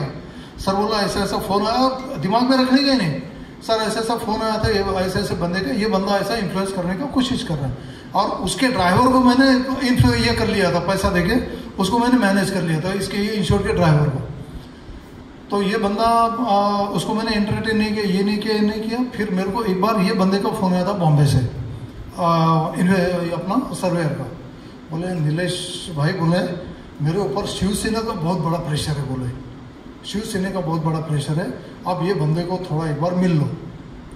मैं बोला बॉस, बोला आपका फ़ोन आया करके मैं इसको मिलूंगा तो ज़रूर बोलना, लेकिन मेरा स्टैंड वही रहेगा कि मैं ये केस में इससे डिस्कस नहीं करूँगा, आप भेज दो बोला उसको, कल भेज दो बोला, कल नागपुर में कल भेज दो। नेक्स्ट डे ही केम टू नागपुर, उसको मिला, मैं होटल में मिला एक जगह पे वहाँ पे, और फिर उसको मैं कन्विंस किया। He was a young guy, एकदम गुजराती बंदा था, यंग गाय। उसको बोला कि यार बोलो ये गलत जगह आप हाथ डाल रहे हो, कि ये बंदा, इसका पूरा एविडेंस दिया मैंने आपको। बोला ये मेरा फ़र्ज़ नहीं है, लेकिन जो बंदे से आप आए हो मेरा दोस्त है करके, तो उसको वो किया, तो वो कन्विंस हो गया उस वक्त। सर बोले ये ऐसे गंदे का, उसने ऑफर भी दिया बराबर। सर बोले ये ऐसे काम में हम हाथ नहीं डालेंगे। लेकिन फिर 6 दिन के बाद फिर उसका फ़ोन आया, सर थोड़ा फिर आप उसको कंसिडर करो वगैरह करके। और तब तक फिर हमने इंश्योरेंस कंपनी को बोल के हमारे रिपोर्ट्स वगैरह जो, क्योंकि जब आप आपके पास तक रोकोगे आपके ऊपर प्रेशर रहेगा कि मैं क्या करूं क्या ना करूं। एक आपने आउटलेट दे दिया उसको, इंश्योरेंस कंपनी के बंदे को बता दिया कि सर ऐसा ऐसा हो रहा है और ये इसका फाइंडिंग जो है इस तरीके से आ रहा है। ये बंदे ने आग लगा, बहुत अच्छे तरीके से उसने आग लगाया था। और ये सर्वेयर का एक काम था विरार का, 6.5 करोड़ का एक्लेम्ड लॉस था। 6.5 करोड़ का एक अलग कंपनी है, नाम नहीं लेंगे। I was introduce the United India का क्लेम था, was introduce there as a investigator for finding the cause of fire. Cause of fire was genuine, short circuit निकल रहे हैं। मैं मैडम को फ़ोन किया, मैडम बोला शॉर्ट सर्किट है। लेकिन फिर मैडम बोला ये अगर आप 6.5 करोड़ का लॉस बोल रहे हैं तो ये गलत लग रहा है, 6.5 करोड़ का लॉस हो ही नहीं सकता।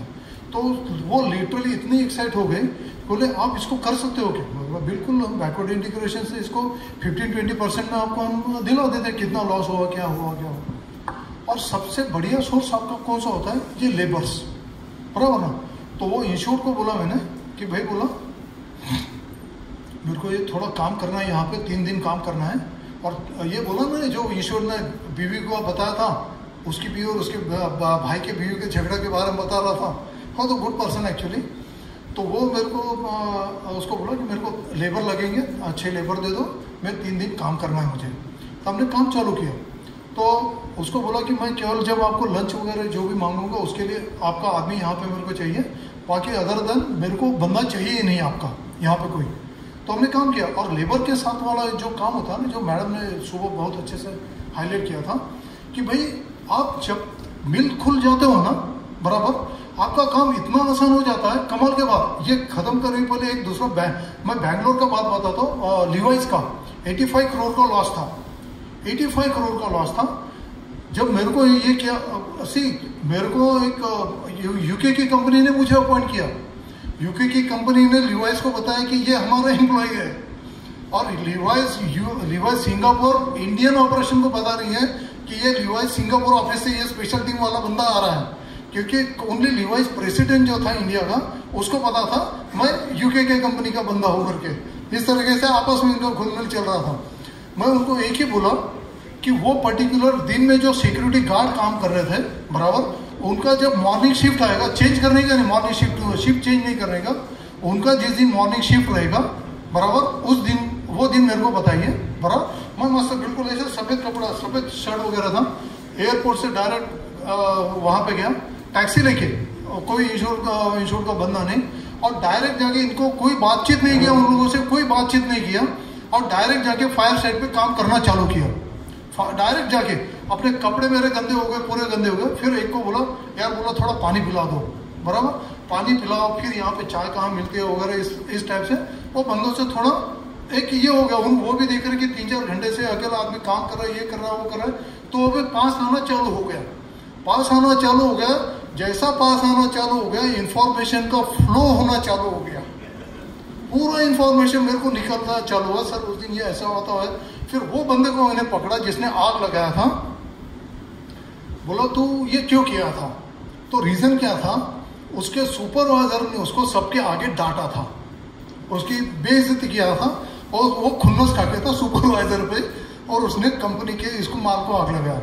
फिर बोला पुलिस को क्यों नहीं पता? पुलिस तो बोला तेरा हाँ, उसके ऊपर चोरी का इल्जाम लगाया था सुपरवाइजर के ऊपर, और सुपरवाइजर ने इसके ऊपर चोरी का इल्जाम लगाया था, और पुलिस ने इसके घर में जाके इसको मारा वगैरह था, सबके आगे बाहर निकाल के इसको मारा हुआ था। वो देखिए कितना क्या इंसल्ट होगा, उसके दिमाग में कितना भरा होगा, बराबर कितना गुस्सा भरा होगा। तो वो गुस्सा उसको जब निकला, हम बैंगलोर एयरपोर्ट के पास में हमने होटल किए थे, दोनों ने चेयर, उसको जब बताया तो लिटरली वो उठ के खड़ा हो गया कि बोले नीलेश क्या बात कर रहा है, बोले कि आग मेरे कंपनी में कौन लगा सकता है। मैं बोला साहब ऐसा ऐसा हुआ है, आप अगर मेरे को क्रेन दो तो माचिस की टीके अभी नहीं कर सकती है वहां से, बराबर ना। तो इस तरीके से दूसरा वो गलत क्या था वहां पे, जो लॉजिस्टिक वाला जो मैनेजर था, I think I am over shooting, तो लॉजिस्टिक वाला जो मैनेजर था, वो जो डायरेक्टर था, वो डायरेक्टर 3-4 साल हुआ यहाँ पे लिवाइस का ये लेके गोडाउन लेके, लेकिन वो गोडाउन के ऊपर एक दिन भी उसने चक्कर नहीं मारा था। और इन लोगों को ये पता था कि मैं लिवाइस सिंगापुर ऑफिस से आया था और मेरे को वो कितने माले का बिल्डिंग है ये भी नहीं पता था। तो वो फिर अपने फ़ोन पे बात करने का, कोई अगर कुछ पूछता है तो फ़ोन पे बात करके टॉपिक टालने का। तो इस तरीके से वो डायरेक्टर के पास जब गया, लॉजिस्टिक वाले के पास जब गया, चेयरमैन को बोला अगर मैं लिवाइस का बंदा हूँ तो ये बंदे को जो है वो इसको राइट मेरे को लेना है बोला अगर मैं लिवाइस का बंदा हूँ, डायरेक्टर लॉजिस्टिक को। और जब लॉजिस्टिक को, क्योंकि उसको बता कल सुबह 10:30 बजे भाई आपके केबिन में आऊँगा कि आपके साथ मीटिंग करना है, तो मेरे को इम्प्रेस करने के लिए इंडिया टुडे के फ्रंट पेज पे उसके फोटो आए थे उस वक्त। और जब मैं उसके रूम से निकला तो उसके आंखों से पानी आ रहा था। और अरे भाई आप, you are the director of logistics, और जो आग लगी है वहां पे सादा फायर फाइटिंग का सिस्टम नहीं है, ये आपको पता नहीं है, this is wrong, totally wrong. तो एज अ लिवाइस एम्प्लॉय फिर ये भी रोल आपको अदा करना पड़ता है ये फायर इन्वेस्टिगेशन में। तो एक जगह साहब का जो पॉइंट है कि जहाँ पे आपको टेम्परेचर ज़्यादा रहेगा वहाँ पे आपको सिग्नेचर मिलेगी ही मिलेगी। दूसरा फिर होता है everything is reduce to ashes, everything is reduce to ashes, बराबर। फिर उसके लिए क्या है, जब सभी चीज़ें आपको ऐश वगैरह हो गई है, फिर आपके लिए क्या तरीका है निकालने का, खोजना तो है ही, because you have been appointed as a investigator. और जॉब को, आपका जो जॉब है वो जॉब को आपको जस्टिस तो देना ही है, बिकॉज यू आर अ जज, क्योंकि आपके जस्टिफिकेशन के ऊपर वो बेचारे का 100 करोड़ का, 10 करोड़ का, 20 करोड़ का जो भी है उसका डिपेंड करता है, बराबर ना। ये कैसे करेंगे, पूरा reduce to ashes, literally reduce to ashes कैसे करेंगे सर?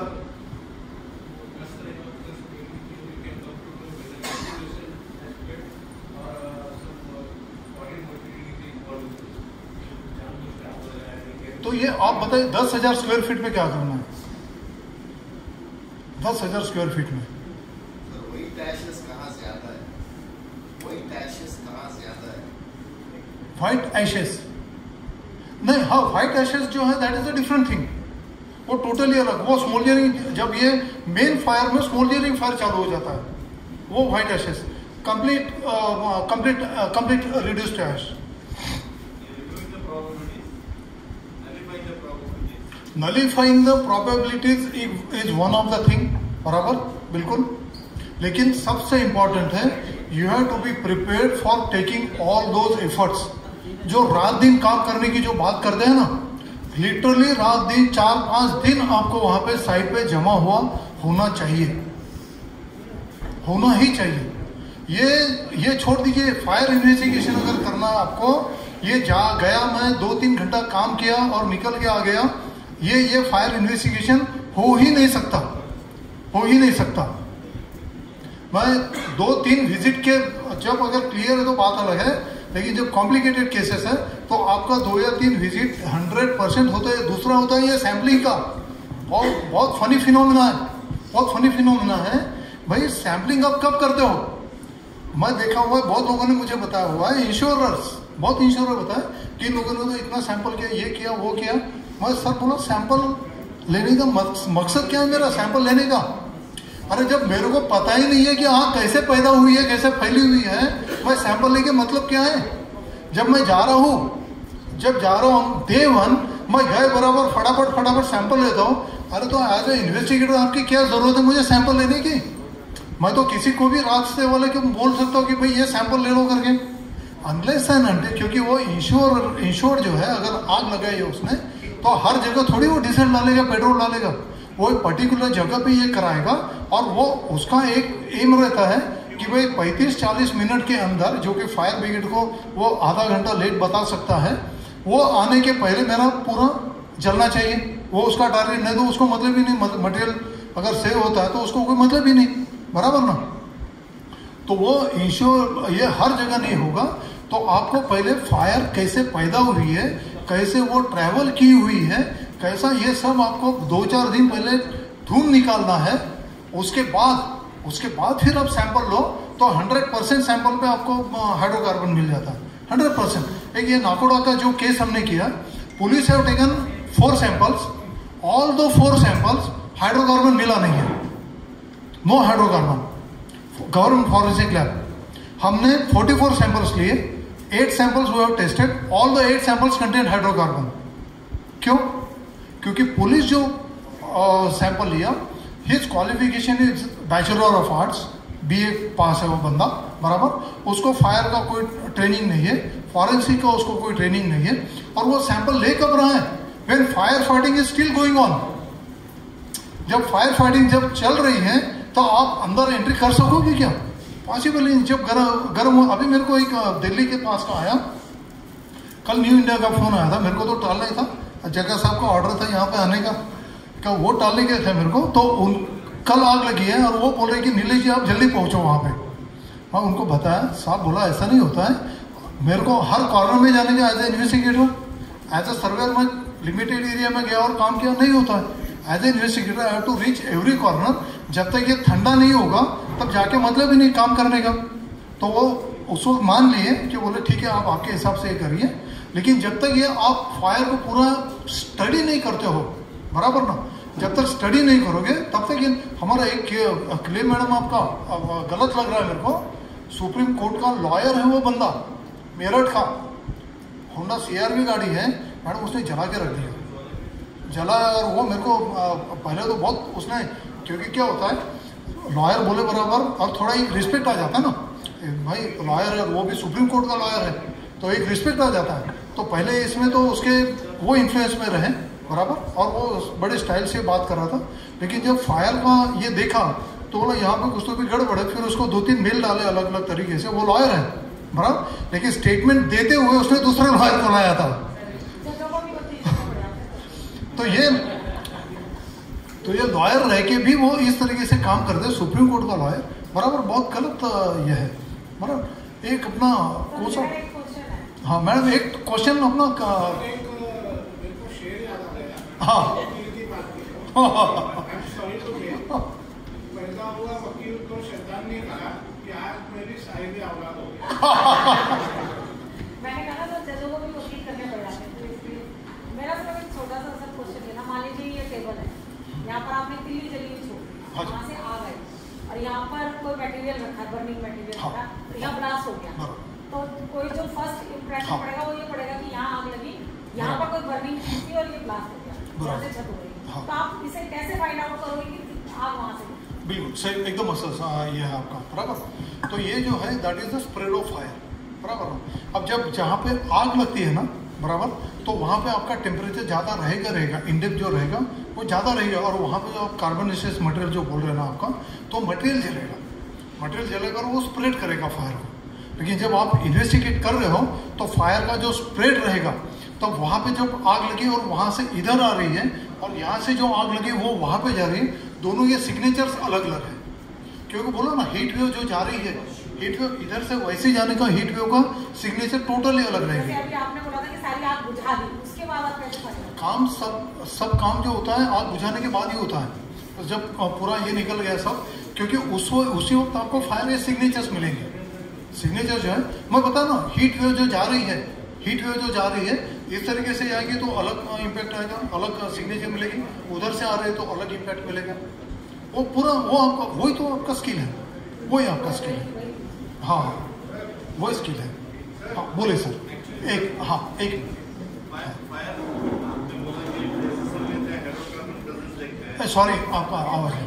आपने कहा कि ठंडा होने के बाद हम सैंपल्स लेते हैं, हाइड्रोकार्बन प्रेजेंस देखते हैं। हाँ जी। सर सिंपल एग्जांपल है सर, अगर हम कोई भी प्रीमिसेस लें, चलो यही बिल्डिंग ले लें, हाइड्रोकार्बन कहाँ नहीं है, पेंट में है, लाइट में है, एसी में है, फिर हम ये जानबूझ के डाला है, ये कैसे एस्टैब्लिश कर सकते हैं फोरेंसिक के थ्रू? बिल्कुल बिल्कुल। Same question. अच्छा। Another vehicle, what you were talking about, that CRV. Okay. Okay, because see, the vehicle is painted, there is a cleaner on the paint. हाँ Right? There are seals. हाँ When the vehicle gets burnt, you will हाँ। find hydrocarbons on the full vehicle. बराबर, बिल्कुल। Now, how will you prove हाँ। this vehicle is being burnt by the insured or? बिल्कुल बिल्कुल बता दिए, बराबर। अभी दोनों भी क्वेश्चन अपन कंबाइन करते हैं। बेसिक है कि भाई जो मटेरियल जल रहा है that itself is a hydrocarbon, बराबर। तो हम ये कैसे आइडेंटिफाई करेंगे? अभी हाइड्रोकार्बन जो हम प्लास्टिक की बात कर रहे हैं उसमें भी थर्मोप्लास्ट अलग होता है। थर्मोप्लास्ट का जलने का जो थर्मोप्लास्ट जो जलता है, बराबर, that is called the endothermic reaction. तो ये प्लास्टिक ये एयर कंडीशन जब बाहर से जलेगा तो वो हीट ले रहा है, बराबर। थर्मोप्लास्टिक वो हीट देगा नहीं। तो coming to the hydrocarbon part उसमें का, तो ये प्लास्टिक का एक बात लेते हैं, केमिकल टेबल की बात लेते हैं, और एक अपना इलेक्ट्रिकल केबल वगैरह की बात लेते हैं, बराबर। और सर का जो गाड़ी का भी बात ले लेते हैं, गाड़ी का थोड़ा बाद में क्या।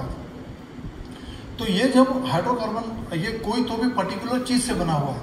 अब ये hydrocarbon is not a single item, बराबर। There are hundreds of hydrocarbon, hundreds. फिर उसके और जब ये पॉली बनाते हैं, उसकी चेन्स बनाते हैं, बराबर। जैसा प्लास्टिक बनता है, प्लास्टिक कैसे बनता है? हाइड्रोकार्बन का पॉलीमर का जो चेन एक लंबा लंबा लंबा लंबा करते जाओ तो प्लास्टिक बनेगा।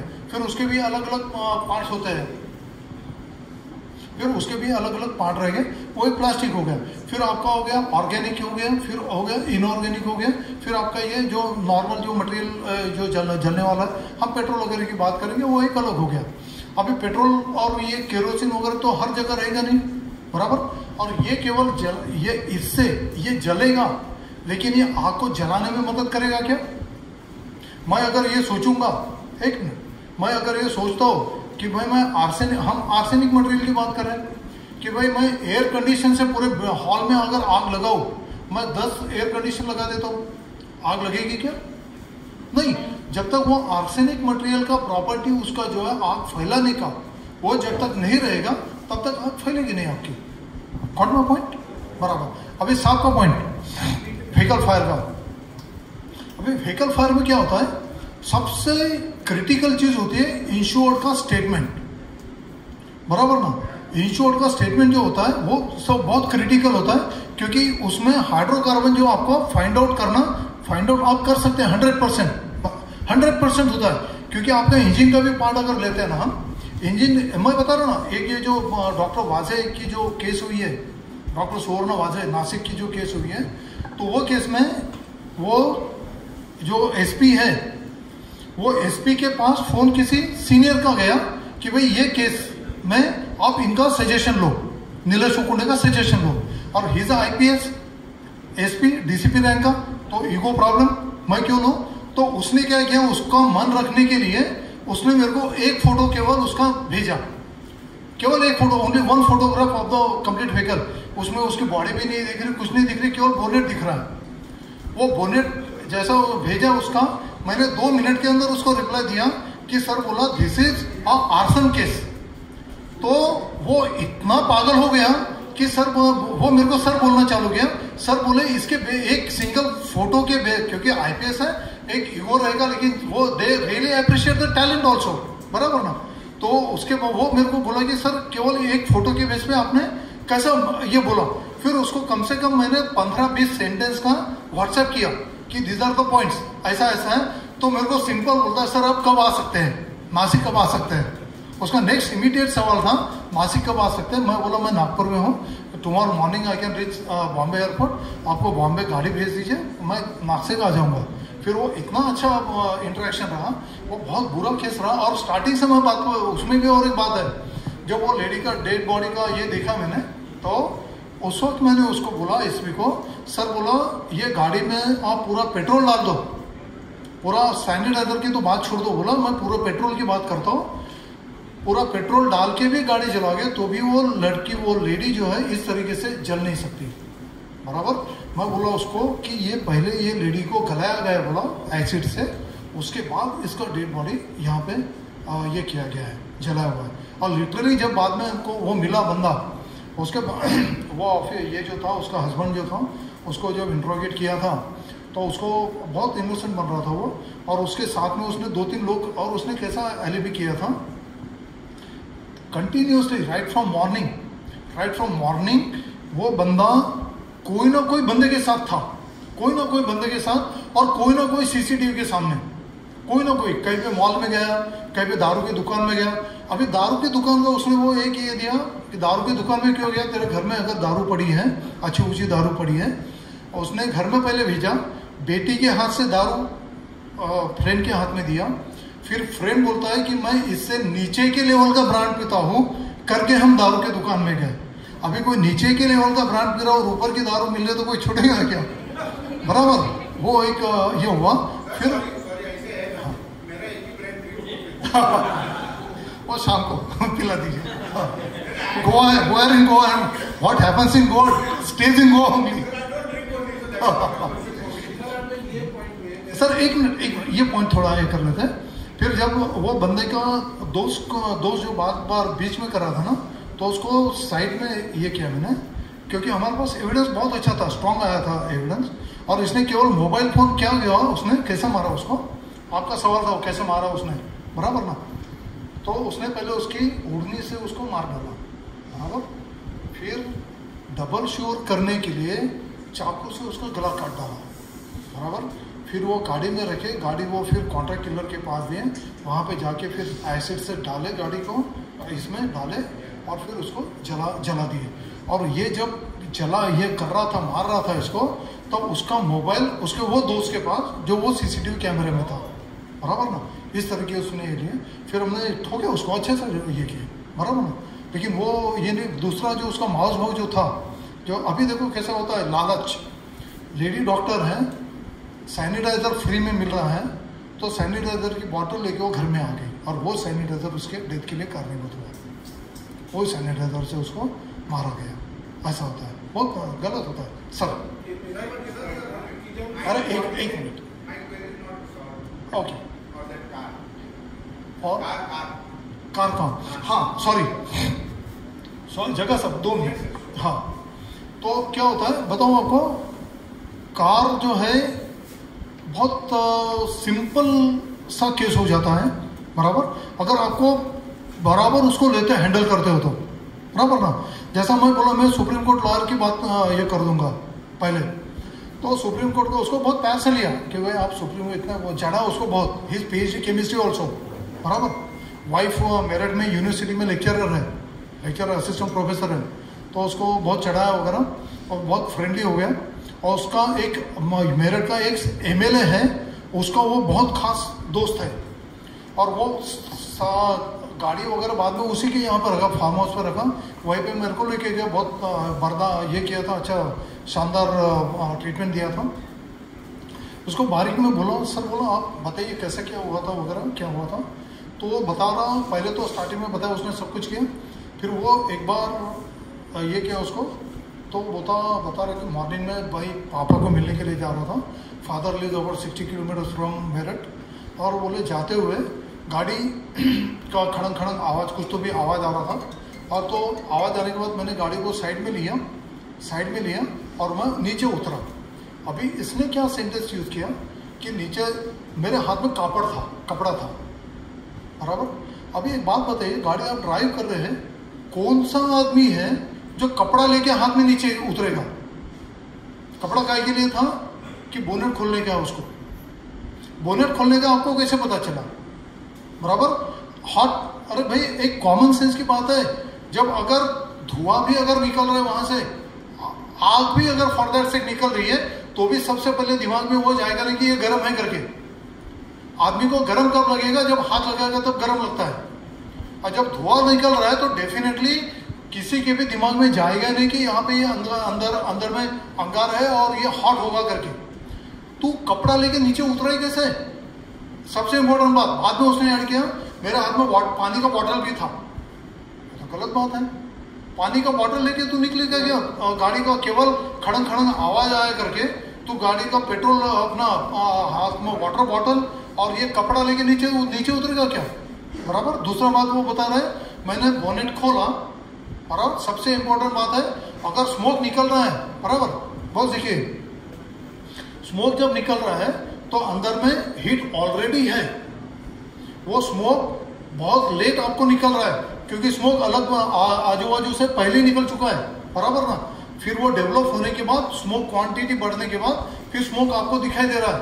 तब तक अंदर में हीट बहुत ज्यादा हो चुकी है और आप ये कपड़ा क्या, आप बोनेट को खोल ही नहीं पाओगे, खोल ही नहीं पाएगा। वो बोले कि मैंने बोनेट खोला, बराबर, खोल दिया। अब बोनेट खोलने के बाद तो फ्लेम देखा उसने, फ्लेम अगर आई है, अब बोनेट इतना ऊंचा है, होंडा सीआर भी ऊंचा बोनेट है, गिड्डा आदमी है वो, ज्यादा हाइट नहीं है, तो बोनेट को हाथ जब लगा है तो पहले तो फ्लेम से हाथ जलेगा, उसको फ्लेम से हाथ जलेगा। स्पॉट सर्वेयर जो है वो बता रहा है मेरे को बोनेट जो है, बोनेट मेरे को फोर्सफुल खोलना पड़ा। अगर बोनेट तूने उतारा खोला हुआ है, बोनेट बंद कौन करेगा? करेगा नहीं, कोई नहीं करेगा। एक बार आग लगने के बाद एक तो बोनेट बंद होगा ही नहीं क्योंकि because of the expansion of the material, और अगर बोनेट बंद है तो खुलेगा नहीं क्योंकि because of the expansion of material, बराबर। तो ये सब चीजें आ रही है उसमें। हाँ आ रहा, उसमें आ रहा, आपको आ रहा, एक मिनट आ रहा ना। अभी इंजन जो है, इंजन में क्या क्या है? इनमें इंजन में आपके इजेक्टर्स है, बराबर। इंजन में आपका ऑयल है, इंजन में आपका कूलेंट है। ऑयल आपके 2-3 प्रकार के हैं, एक तो आपका इंजन ऑयल आ गया, एक तो आपका फिर वो इसका ट्रांसमिशन ऑयल आ गया, और 1-2 प्रकार के ऑयल पकड़ लो। फिर आपका इलेक्ट्रिकल वायर, बराबर। इलेक्ट्रिकल वायर जो है उसका कोई प्रॉब्लम नहीं, उससे आप आग लगा नहीं सकते हो। आप लगाएंगे आग कुछ तो भी मटेरियल स्प्रेड करके, बराबर। अभी आपका कहना है कि भाई अंदर में, मेरे गाड़ी के अंदर में डीजल ऑलरेडी है, बराबर, फिर भी वहां पे डीजल से अगर गाड़ी जलाया हुआ है तो मैं कैसे पहचानूं? अरे भाई डीजल है तो डीजल का केवल एक ट्रांसमिशन लाइन है, टैंक से लेके फ्यूल पंप से लेके इंजेक्टर आ गया, इंजेक्टर से डीजल अंदर जा रहा है, बराबर। फ्यूल का लाइन आप चेक करो, फ्यूल का लाइन पंक्चर मिल रहा है क्या आपको? नहीं है फ्यूल का लाइन। डीजल आएगा कहां से? इंजेक्टर।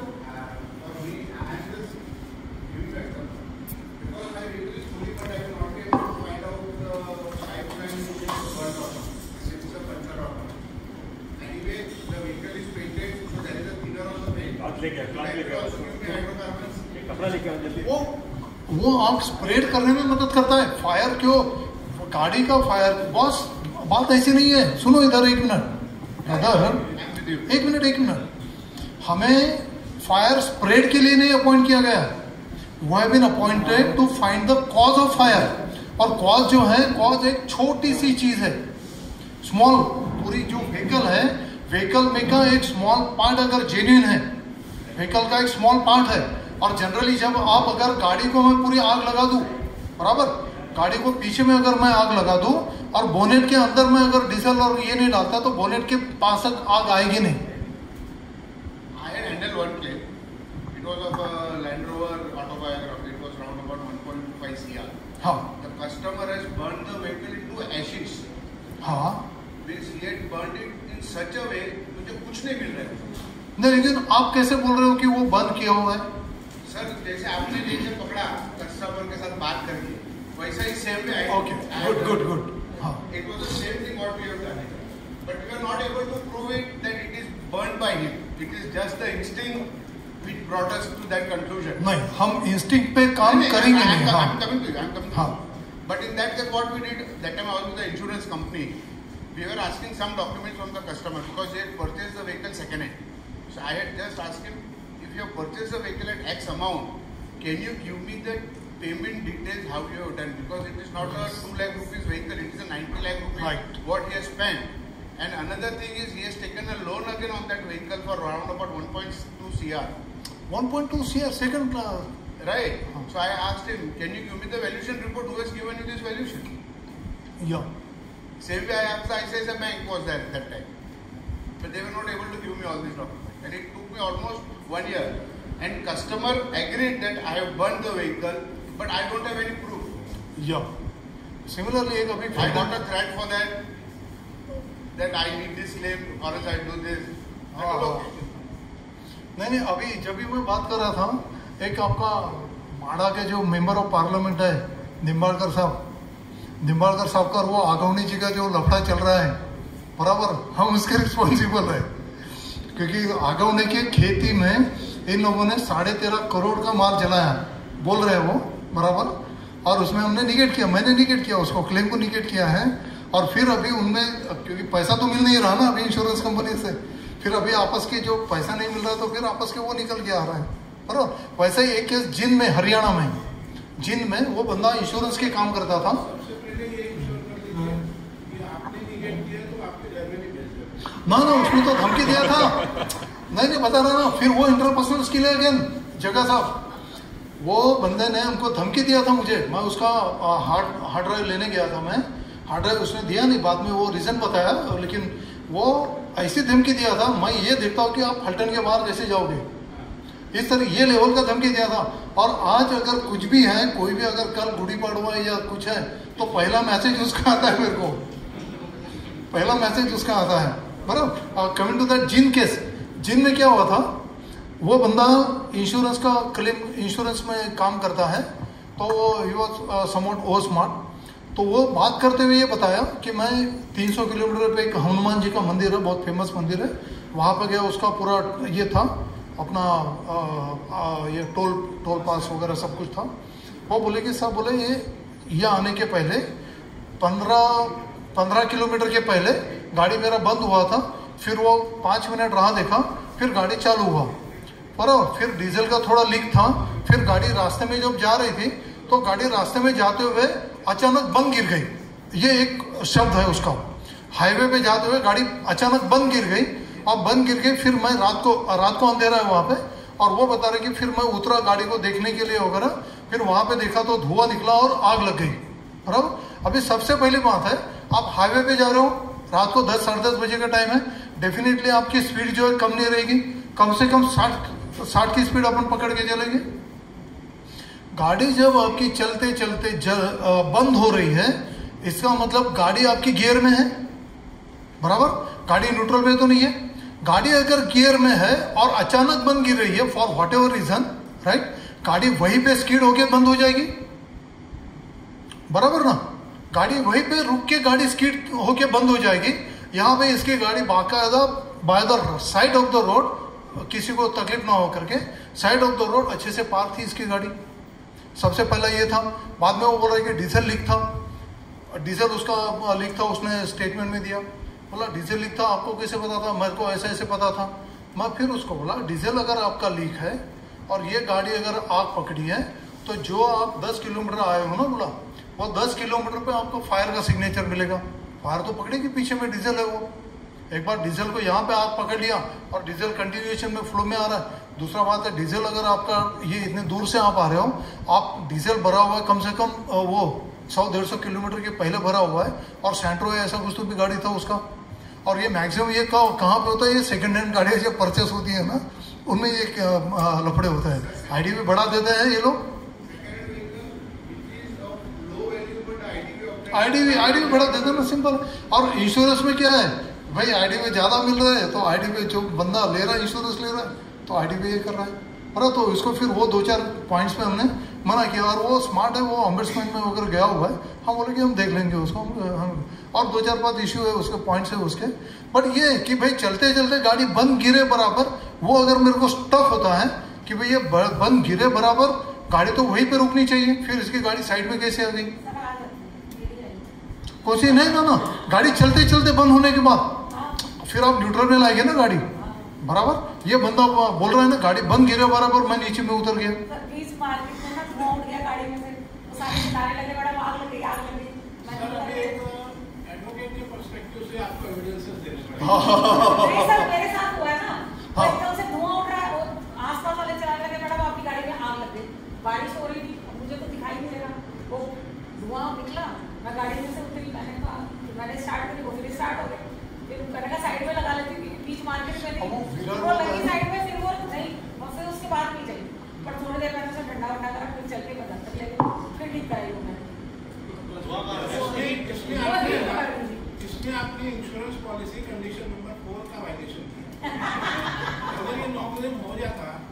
क्लेम होता आपका तो इजीली हम लोग क्लेम कर सकते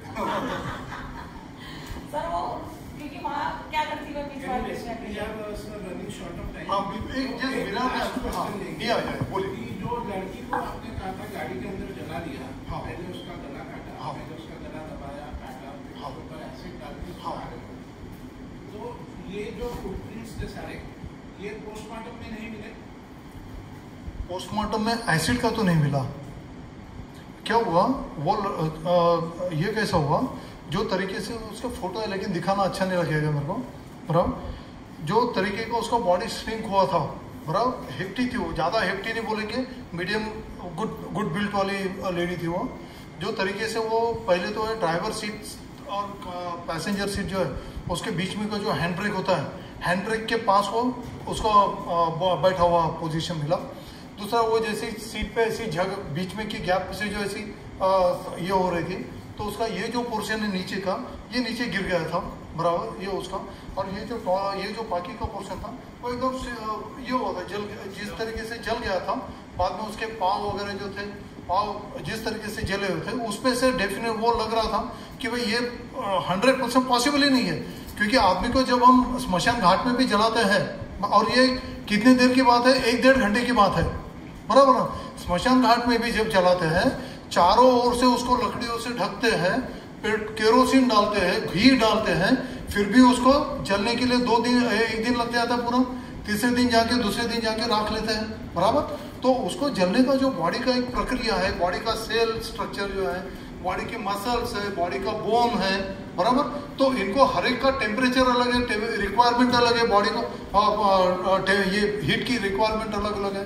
तो जिस तरीके से आप बैठे हो, पेट्रोल है, केरोसिन है, ये सैनिटाइजर है, वो तो फट से जलेगा, फ्लैश मारेगा, निकल जाएगा, बराबर। उसका वॉल्यूम है आपके पास, तो उससे आपके बॉडी को जो पोर्शन है, नीचे का जो पोर्शन है, नीचे के पोर्शन को आग लगेगी, फिर ऊपर आएगी, बराबर।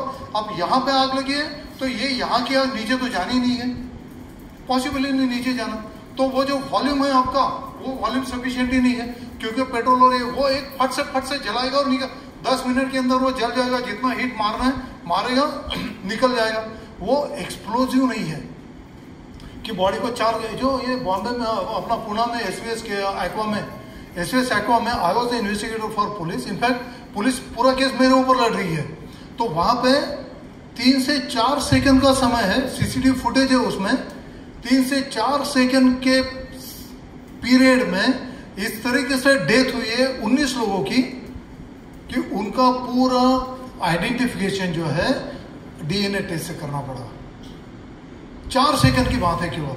वो एक लेडी तो ऐसे वो दिख रही है, ऐसे केवल देख कुतूहल कि क्या हुआ है, ये मोमेंट उसने मिस किया एंड शी डाइड। ये केवल मोमेंट क्या है ऐसा देखने को, एंड शी डाइड। वो ऐसी अगर निकल जाती थी यही कि यही से, तो वो बच जाती थी, इतना खतरनाक था। पर एक विरार केस का मैं केवल आपको एक्सप्लोजन, ये देखिए ऊपर छत दिख रहा है आपको, सीलिंग जो है ना, ये नॉर्मल फायर में सीलिंग आपको, हाँ ये हॉस्पिटल है, कोई प्रॉब्लम नहीं, नॉर्मल फायर में सीलिंग आपको ऐसा नहीं दिखेगा, और वो भी पर सिलेक्टेड एरिया। ये एरिया देखिए आप, सीलिंग इज इंटैक्ट। ये पीछे का एरिया देखेंगे, सीलिंग इंटैक्ट है। एक पर्टिकुलर एरिया में जहां पे वो आपका कैसेट एसी था, वो एरिया में एक्सप्लोजन आपको हुआ था। चलो नेक्स्ट, ये देखिए ये एरिया पूरा, ये इसका टेबल था, यहाँ पे वो नर्स बैठी थी और पेशेंट, ये पूरे पेशेंट्स के बेड है, पूरे चारों तरफ पेशेंट के बेड थे। चलो नेक्स्ट, इसमें डेड बॉडी वगैरह एक भी नहीं, बराबर ना। ये टेबल देखिए आप, टेबल को नीचे से लेके ऊपर तक कहीं पे भी फायर का सिग्नेचर नहीं है, कहीं पे भी नहीं। ये फायर का सिग्नेचर ऊपर से आ रहा है पूरा। चलिए नेक्स्ट, चेयर, वो लड़की बैठी थी वहां पे, नर्स को वो बैठी थी वहां पे। Portion of the ceiling exhibiting small impact of heat and smoke only, impact of heat and explosion area. ये एक्सप्लोजन एरिया वो कैसेट एसी यहीं पे लगा था, ये सीट के ऊपर में लगा था कैसेट एसी। वहाँ का जो नहीं है कौन, वसी विरार का कौन नाम का, हितेंद्र ठाकुर, वो आदमी बहुत ये कर रहा था। फायर एडवाइजर के पास केस गई थी है गवर्नमेंट ऑफ इंडिया, और गवर्नमेंट ऑफ फायर एडवाइजर का फ़ोन आया था। वो हितेंद्र ठाकुर तो बोल रहा था कि भाई उसका सब बाहर रहता है, तो अंदर में उसको तुम्हारे इन्वेस्टिगेटर को क्या मिला वगैरह, तो उसको फिर बोला, साहब बोला वो हितेंद्र ठाकुर साहब को बोलिए आप एक बार साइट पे जाइए, साइट पे जाके देखो, क्योंकि वो बोल रहा है कि भाई इसका जो पूरा कूलेंट जो है, रेफ्रिजरेंट जो है, वो तो बाहर में इम्पैक्ट था, रेफ्रिजरेंट से इसको कोई लेन देन ही नहीं था, इसका कैसेट का जो पावर सप्लाई था, पावर सप्लाई से स्पार्क हुआ, इग्निशन हुआ, और वहाँ पे ये एक्सप्लोजिव मटेरियल ऑलरेडी होने के कारण वो मटेरियल बर्स्ट हुआ। उसके दिमाग में था कि भाई ये जो रेफ्रिजरेंट है, मैं रेफ्रिजरेंट के एक्सप्लोजन के बाद की बात कर रहा हूँ, फिर उसको बताया ये रेफ्रिजरेंट है, it is a fire extinguisher. Refrigerant जो रहेगा that can act as a fire extinguisher, not a explosion और ये। चलो ये कैसेट एसी है वो, हाँ ये कैसेट एसी अंदर में उधर उसका शॉर्ट सर्किट दिया हुआ है, शॉर्ट सर्किट जो मिला हुआ है। चलो नेक्स्ट चलो, ये अलग अलग इम्पैक्ट, फिर हीट के अलग अलग इम्पैक्ट है, ये एक्सप्लोजन के इम्पैक्ट है। और यहाँ पे आप देखेंगे अलग इम्पैक्ट मिल रहा है आपको, एक्सप्लोजन 5 वाला है, बराबर ना, दूर है। ये tearing away of the false ceiling because of the explosion. चलो ये कंप्लीटली इंटैक्ट फॉल्स सीलिंग, कुछ भी इम्पैक्ट नहीं, केवल स्मोक का दिख रहा है। वो पीसीबी बोर्ड है, वो उसका इसका है। चलो वो पीसीबी बोर्ड है उसका। चलो हाँ, एक्सप्लोजन हुआ ऊपर में, नीचे में फ्लेम आया, फ्लेम होने के बाद फ्लेम जैसा टेम्परेचर नीचे में आया, फ्लेम आया, तो वो पूरा को पूरा प्रेशर आएगा, प्रेशर आएगा। लेकिन यहाँ पे शॉर्ट सर्किट है ना साथ में, short circuit relay, short circuit explosion को रिजल्ट किया है, तो शॉर्ट सर्किट बेस हो गया, एक्सप्लोजन बेस नहीं हुआ, बराबर। तो शॉर्ट सर्किट आपको एक्सप्लोजन भी दे रहा है ऊपर में, नीचे में फायर भी दे रहा है। चलो चलो, ये पीसीबी बोर्ड है उसका, ये शॉर्ट सर्किट, ये जो ग्लोबल जो फॉर्म हुआ है वो इलेक्ट्रिकल वायर जो है, वो इलेक्ट्रिकल वायर में शॉर्ट सर्किट आपको मिला हुआ है, ठीक है।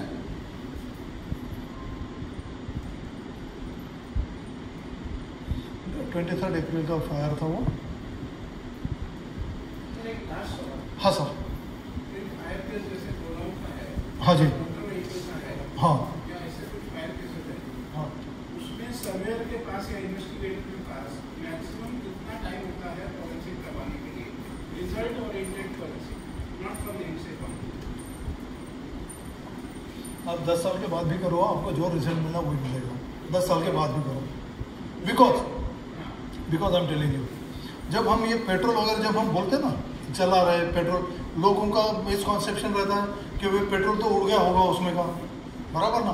वो पेट्रोल रहता नहीं है उसमें, पेट्रोल रहेगा तो जल ही जाएगा, पेट्रोल रहेगा तो जल ही जाएगा। It has change the form. आप राख को और कुछ कर सकते हो क्या? राख का, राख जो बनती है, राख का और कुछ कर सकते हो क्या? कुछ भी नहीं कर सकते। राख इज द फाइनल थिंग। वो आप 10 साल के बाद भी करो तो भी वो राख ही रहेगी। और वो राख काय की बनी हुई है? That is the oxide of that petroleum burned with that material, बराबर ना। तो वो तो फॉर्म चेंज कर दिया अपना पूरा, पेट्रोल रहा ही नहीं, वो उसका ऑक्साइड बना हुआ है। और वो ऑक्साइड आप 10 साल के बाद भी ये करोगे फिर वो ऑक्साइड ही रहने वाला है। वो मिलेगा है आपको, ये पर्टिकुलर मटेरियल का ये ऑक्साइड है, ये मिलेगा मिलेगा। गाड़ी में फायर हुआ है, हाँ जी, वो मानसून में खड़ी है, हाँ जंग लग गया, सब कुछ लग गया, हाँ, जंग लग गया, बहुत बुरी बात है। you will be able to find out the forensic। Sir मैं बता रहा हूँ फॉरेंसिक का लिमिटेशन होता है। नहीं, मैं बता रहा हूँ ना आपको, मैं एग्जाम्पल के साथ बताता हूँ। फॉरेंसिक का केवल ये मतलब नहीं है कि हम लेबोरेटरी टेस्ट करते हैं केमिकल फाइंड आउट करने के लिए, वो मतलब नहीं है। फॉरेंसिक का मतलब है आप माइन्यूट एग्जामिनेशन जब करोगे, बराबर, माइन्यूट एग्जामिनेशन से जो आपको निकल के आएगा, बराबर। एक केस है, ये आप रस की बात कर रहे हैं ना, मेरठ की बात है, बंदा हरियाणा का था, उसकी बसें चलती यूपी में। तो ये 1 साल होने वाला था, 11 महीने हुए थे when I submitted my report prior to the when I made my first visit. मेरा अपॉइंटमेंट 1 साल के बाद का था, 11 महीने के बाद का। तो व्हीकल तो पूरा रस्टेड था, और फायर के कारण क्या होता है, आपका रस्टिंग जो रेट है वो बढ़ जाता है, फिनोमिनल बढ़ जाता है। जो नॉर्मल इसमें आपको 2 साल लगेंगे, वो आपको 10 दिन के अंदर उतना आपको रस्टिंग लेयर मिल जाएगा। तो यहाँ पे भी वैसे ही हुआ। लेकिन जब हमने देखा, जब उसको माइन्यूट उसका स्टडी किया, तो उसका जो बैटरी रखा हुआ था, बराबर, बैटरी रखा, बैटरी के ऊपर बस का जो प्लेटफॉर्म रहता है वो वुडन प्लेटफॉर्म है, बराबर। और जो तरीके से कंडक्टर बात कर रहा था, 2 कस्टमर से बात किया हमने, 1 साल के बाद में कस्टमर के साथ बात किया, ड्राइवर से बात किया, इन लोगों से जो इंफॉर्मेशन मिला उसके ऊपर जब हमने वो केबिन, उसका बैटरी का केबिन जो इन्वेस्टिगेट किया पूरा फ्रॉम फॉरेंसिक पर्सपेक्टिव, तो वहां पे हमको सिग्नेचर मिला कि ये बैटरी कंपार्टमेंट से फायर आपका शुरू हुआ है, बैटरी कंपार्टमेंट से। क्योंकि रस्टिंग है, रस्टिंग आपको इम्पैक्ट छोड़ ही देगा। रस्टिंग से आपको उसका प्लेट नहीं मिलता, नंबर नहीं मिलता गाड़ी का, और रजिस्ट्रेशन नंबर नहीं मिल जाता, ना मिलता, बराबर। बहुत ये होता है रस्टिंग प्रॉब्लम, राइट। हाँ सर, हाँ सर, इलेक्ट्रिक व्हीकल का तो अलग इशू है, बिल्कुल बिल्कुल।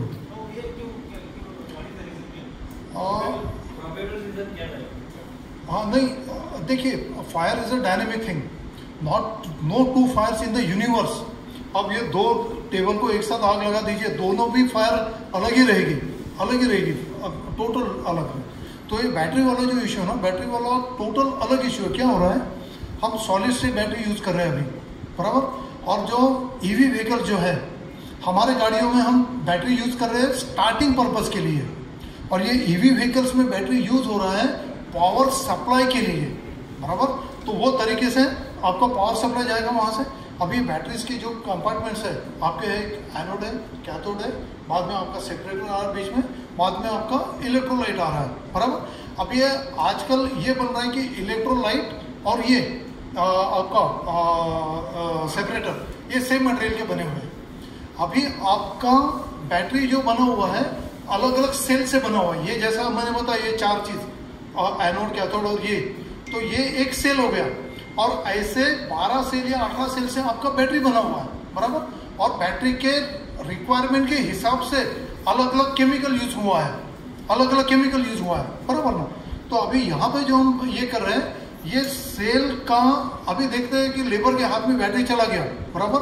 वो किस तरीके से बैटरी ये करता है, यूज करता है, हमें पता नहीं, क्योंकि बैटरी को इतना कैजुअल तरीके से यूज होता है हर जगह, बराबर, कि कमाल के बाहर होता है वो। बैटरी का कनेक्शन भी थोड़ा, लोगों को क्या लगता है कि बैटरी को तो भाई ये लगा दिया और मैंने हाथ भी लगा दिया तो भी मेरे को करंट तो नहीं लग रहा, करंट नहीं लग रहा, तो this is the most safe thing on the earth, बराबर। लेकिन जब बैटरी का झटका किसको लगा हुआ है, क्या बैटरी का झटका लगना नहीं चाहिए, बराबर। उसका अगर थोड़ा भी झटका लग जाता है ना, तो सीवियरेस्ट बर्न, ये जो आप मराठी में बोलते भासता, भासना, बराबर, बर्निंग हो जाता है।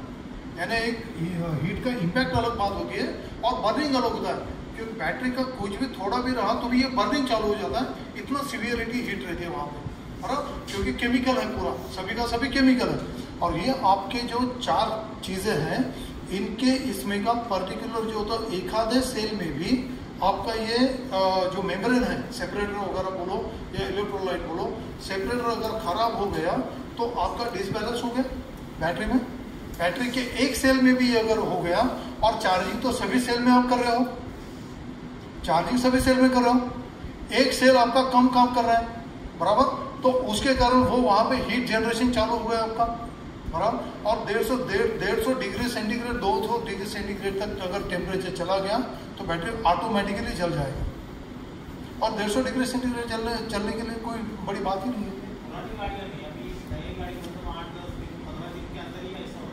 नहीं, वो फिर आपका नहीं क्या होता है, फिर चार्जिंग किस तरीके से आप कर रहे हो। आप चार्जिंग बैटरी को लगा के रख देते, जैसा हमको आदत है, मोबाइल चार्जिंग रख दो भाई, और रात भर भी रहा चार्जिंग को तो भी फर्क नहीं पड़ता। अरे but that is a instrument, physical instrument है, बैटरी है वहां पे अंदर में, उसका भी लिमिटेशन होता है, बराबर ना। लोग बेडरूम के अंदर गाड़ियां चार्ज कर रहे हैं, गलत बात है ना, गलत बात है। बैटरी चार्ज जब कर रहे हैं तो उसका भी लिमिटेशन है। ओवर चार्जिंग अगर होगा तो बैटरी अपना कमाल दिखाई देगा। अब battery fire is a very severe fire, ये अगेंस्ट ग्रेविटी जाती है ये फायर। ये फायर जो है बैटरी का, all other fire have the tendency to move up, लेकिन बैटरी का डायरेक्शन अगर नीचे में है ऐसा, तो नीचे में फायर जाएगी बैटरी का, ऊपर ये नहीं, उतना उसका पावर है उसका, क्योंकि सभी फ्लेमेबल है ना, इलेक्ट्रोलाइट इज फ्लेमेबल, तुम्हारा ये separator is flammable, anode cathode की तो बात नहीं, बराबर, ये सब चीज़ें बैटरीज में, राइट।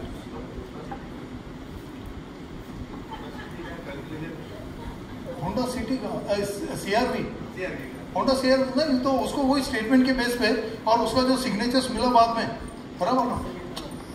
क्या होता है, सबसे बड़ी गलती क्या होती है और हमारा कम नसीब क्या होता है एज ए इन्वेस्टिगेटर, हमारा अपॉइंटमेंट बहुत लेट होता है। सर्वेयर का कैसा होता है, लगे बराबर पहले उसका सर अपॉइंटमेंट हो जाता है, हम लोगों का अपॉइंटमेंट जो होता है बहुत लेट होता है। लेकिन जो भी फायर का जो सिग्नेचर होता है, ये जितना मिटाने का कोशिश करोगे उतना फंसते जाएगा, उतना फंसते जाएगा। और वो केवल हमको आइडेंटिफाई करना है। फोटोग्राफ एकदम सबसे सीरियसनेस आपको आपके फोटोग्राफ के बारे में चाहिए। ये सर्वेयर लोग सबसे डम पीपल हैं फोटोग्राफ के बारे में, क्योंकि उनके जब फोटोग्राफ देखते हैं ना झूम, क्योंकि हमें काम है झूम का, हमें काम, हमारा काम नॉर्मल फोटोग्राफ देख के होता है, उनका काम होता है फोटोग्राफ नॉर्मल देख लिए, उनका काम हो गया ओनली इमेज। अरे हमें तो झूम करके अंदर तो घुसना है ना, अब फोटोग्राफ के बेस पे हमको सब कुछ करना है। इसलिए your camera must be a good camera, very good camera. अभी एक हमारा समस्तीपुर का क्लेम कर रहे हैं, उसमें सर्वेयर ने फोटो तो ले ली है, लेकिन वहाँ पे बराबर बराबर करना चाहता है, लेकिन कहीं ना कहीं उसके हाथ बंधे हुए हैं, उसको अपना पूरा टेक्निकल नॉलेज भी बाहर निकालने का टाइम नहीं मिलता है, उसका कीमत नहीं मिलती। वो भी बात नहीं, अभी भाई वो सोच रहा हूँ 2 करोड़ का क्लेम देंगे, लेकिन फोटोग्राफ 200 रुपये देंगे। सर एक मिनट, ये आपके एग्जांपल मेरे को देना था, बराबर, क्योंकि जब भी मैंने फीस वगैरह मुद्दा पूछा, फीस और इंश्योरेंस कंपनी,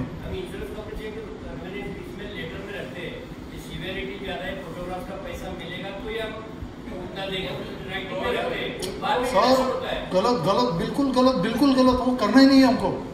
मैं सुनो तो एक मिनट, मैं बता रहा हूँ आपको, मैं फोटोग्राफ का आज तक 1 पैसा लिया नहीं है। अपना फीस ही इतना प्रीमियम रखो, फीस जैसा आपने बोला ना, सर्वेयर का सर्वे से ज़्यादा फी हम लेते हैं, सर्वे से ज़्यादा फी सर्वेयर की ये होती है। ये जो बंदा CBI में गया ना अंदर में ये गलत है, ये गलत है।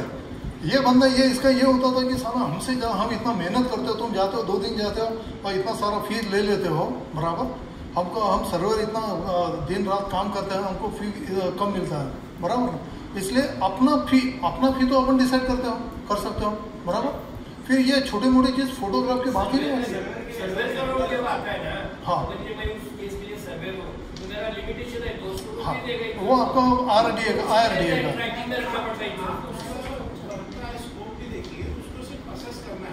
बराबर। इन्वेस्टिगेटर का क्या होता है, यस और नो के बीच में कुछ नहीं होता है, बिल्कुल, लेकिन उसके असेसमेंट में 0 से लेके जहाँ तक का उसका आइडिया है तब तक का स्कोप है, राइट। तो जो उसके काम का स्कोप है सिर्फ उसे वही करना चाहिए। उसके लिए उसको एकदम जूम में नहीं, अरे लेकिन एटलीस्ट वो फोटोग्राफ तो प्रॉपर दिखना चाहिए।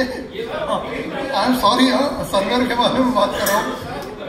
10 KB का भी फोटो है ना, अगर प्रिंट मारते हैं ना तो अच्छा दिखता है, और जो वहाँ पे है ना देखने वाले, उनकी नजर भी है ना वो बराबर देख लेती है, उनको है ना चाहे 10 रुपए फोटो को देना भारी पड़ता है।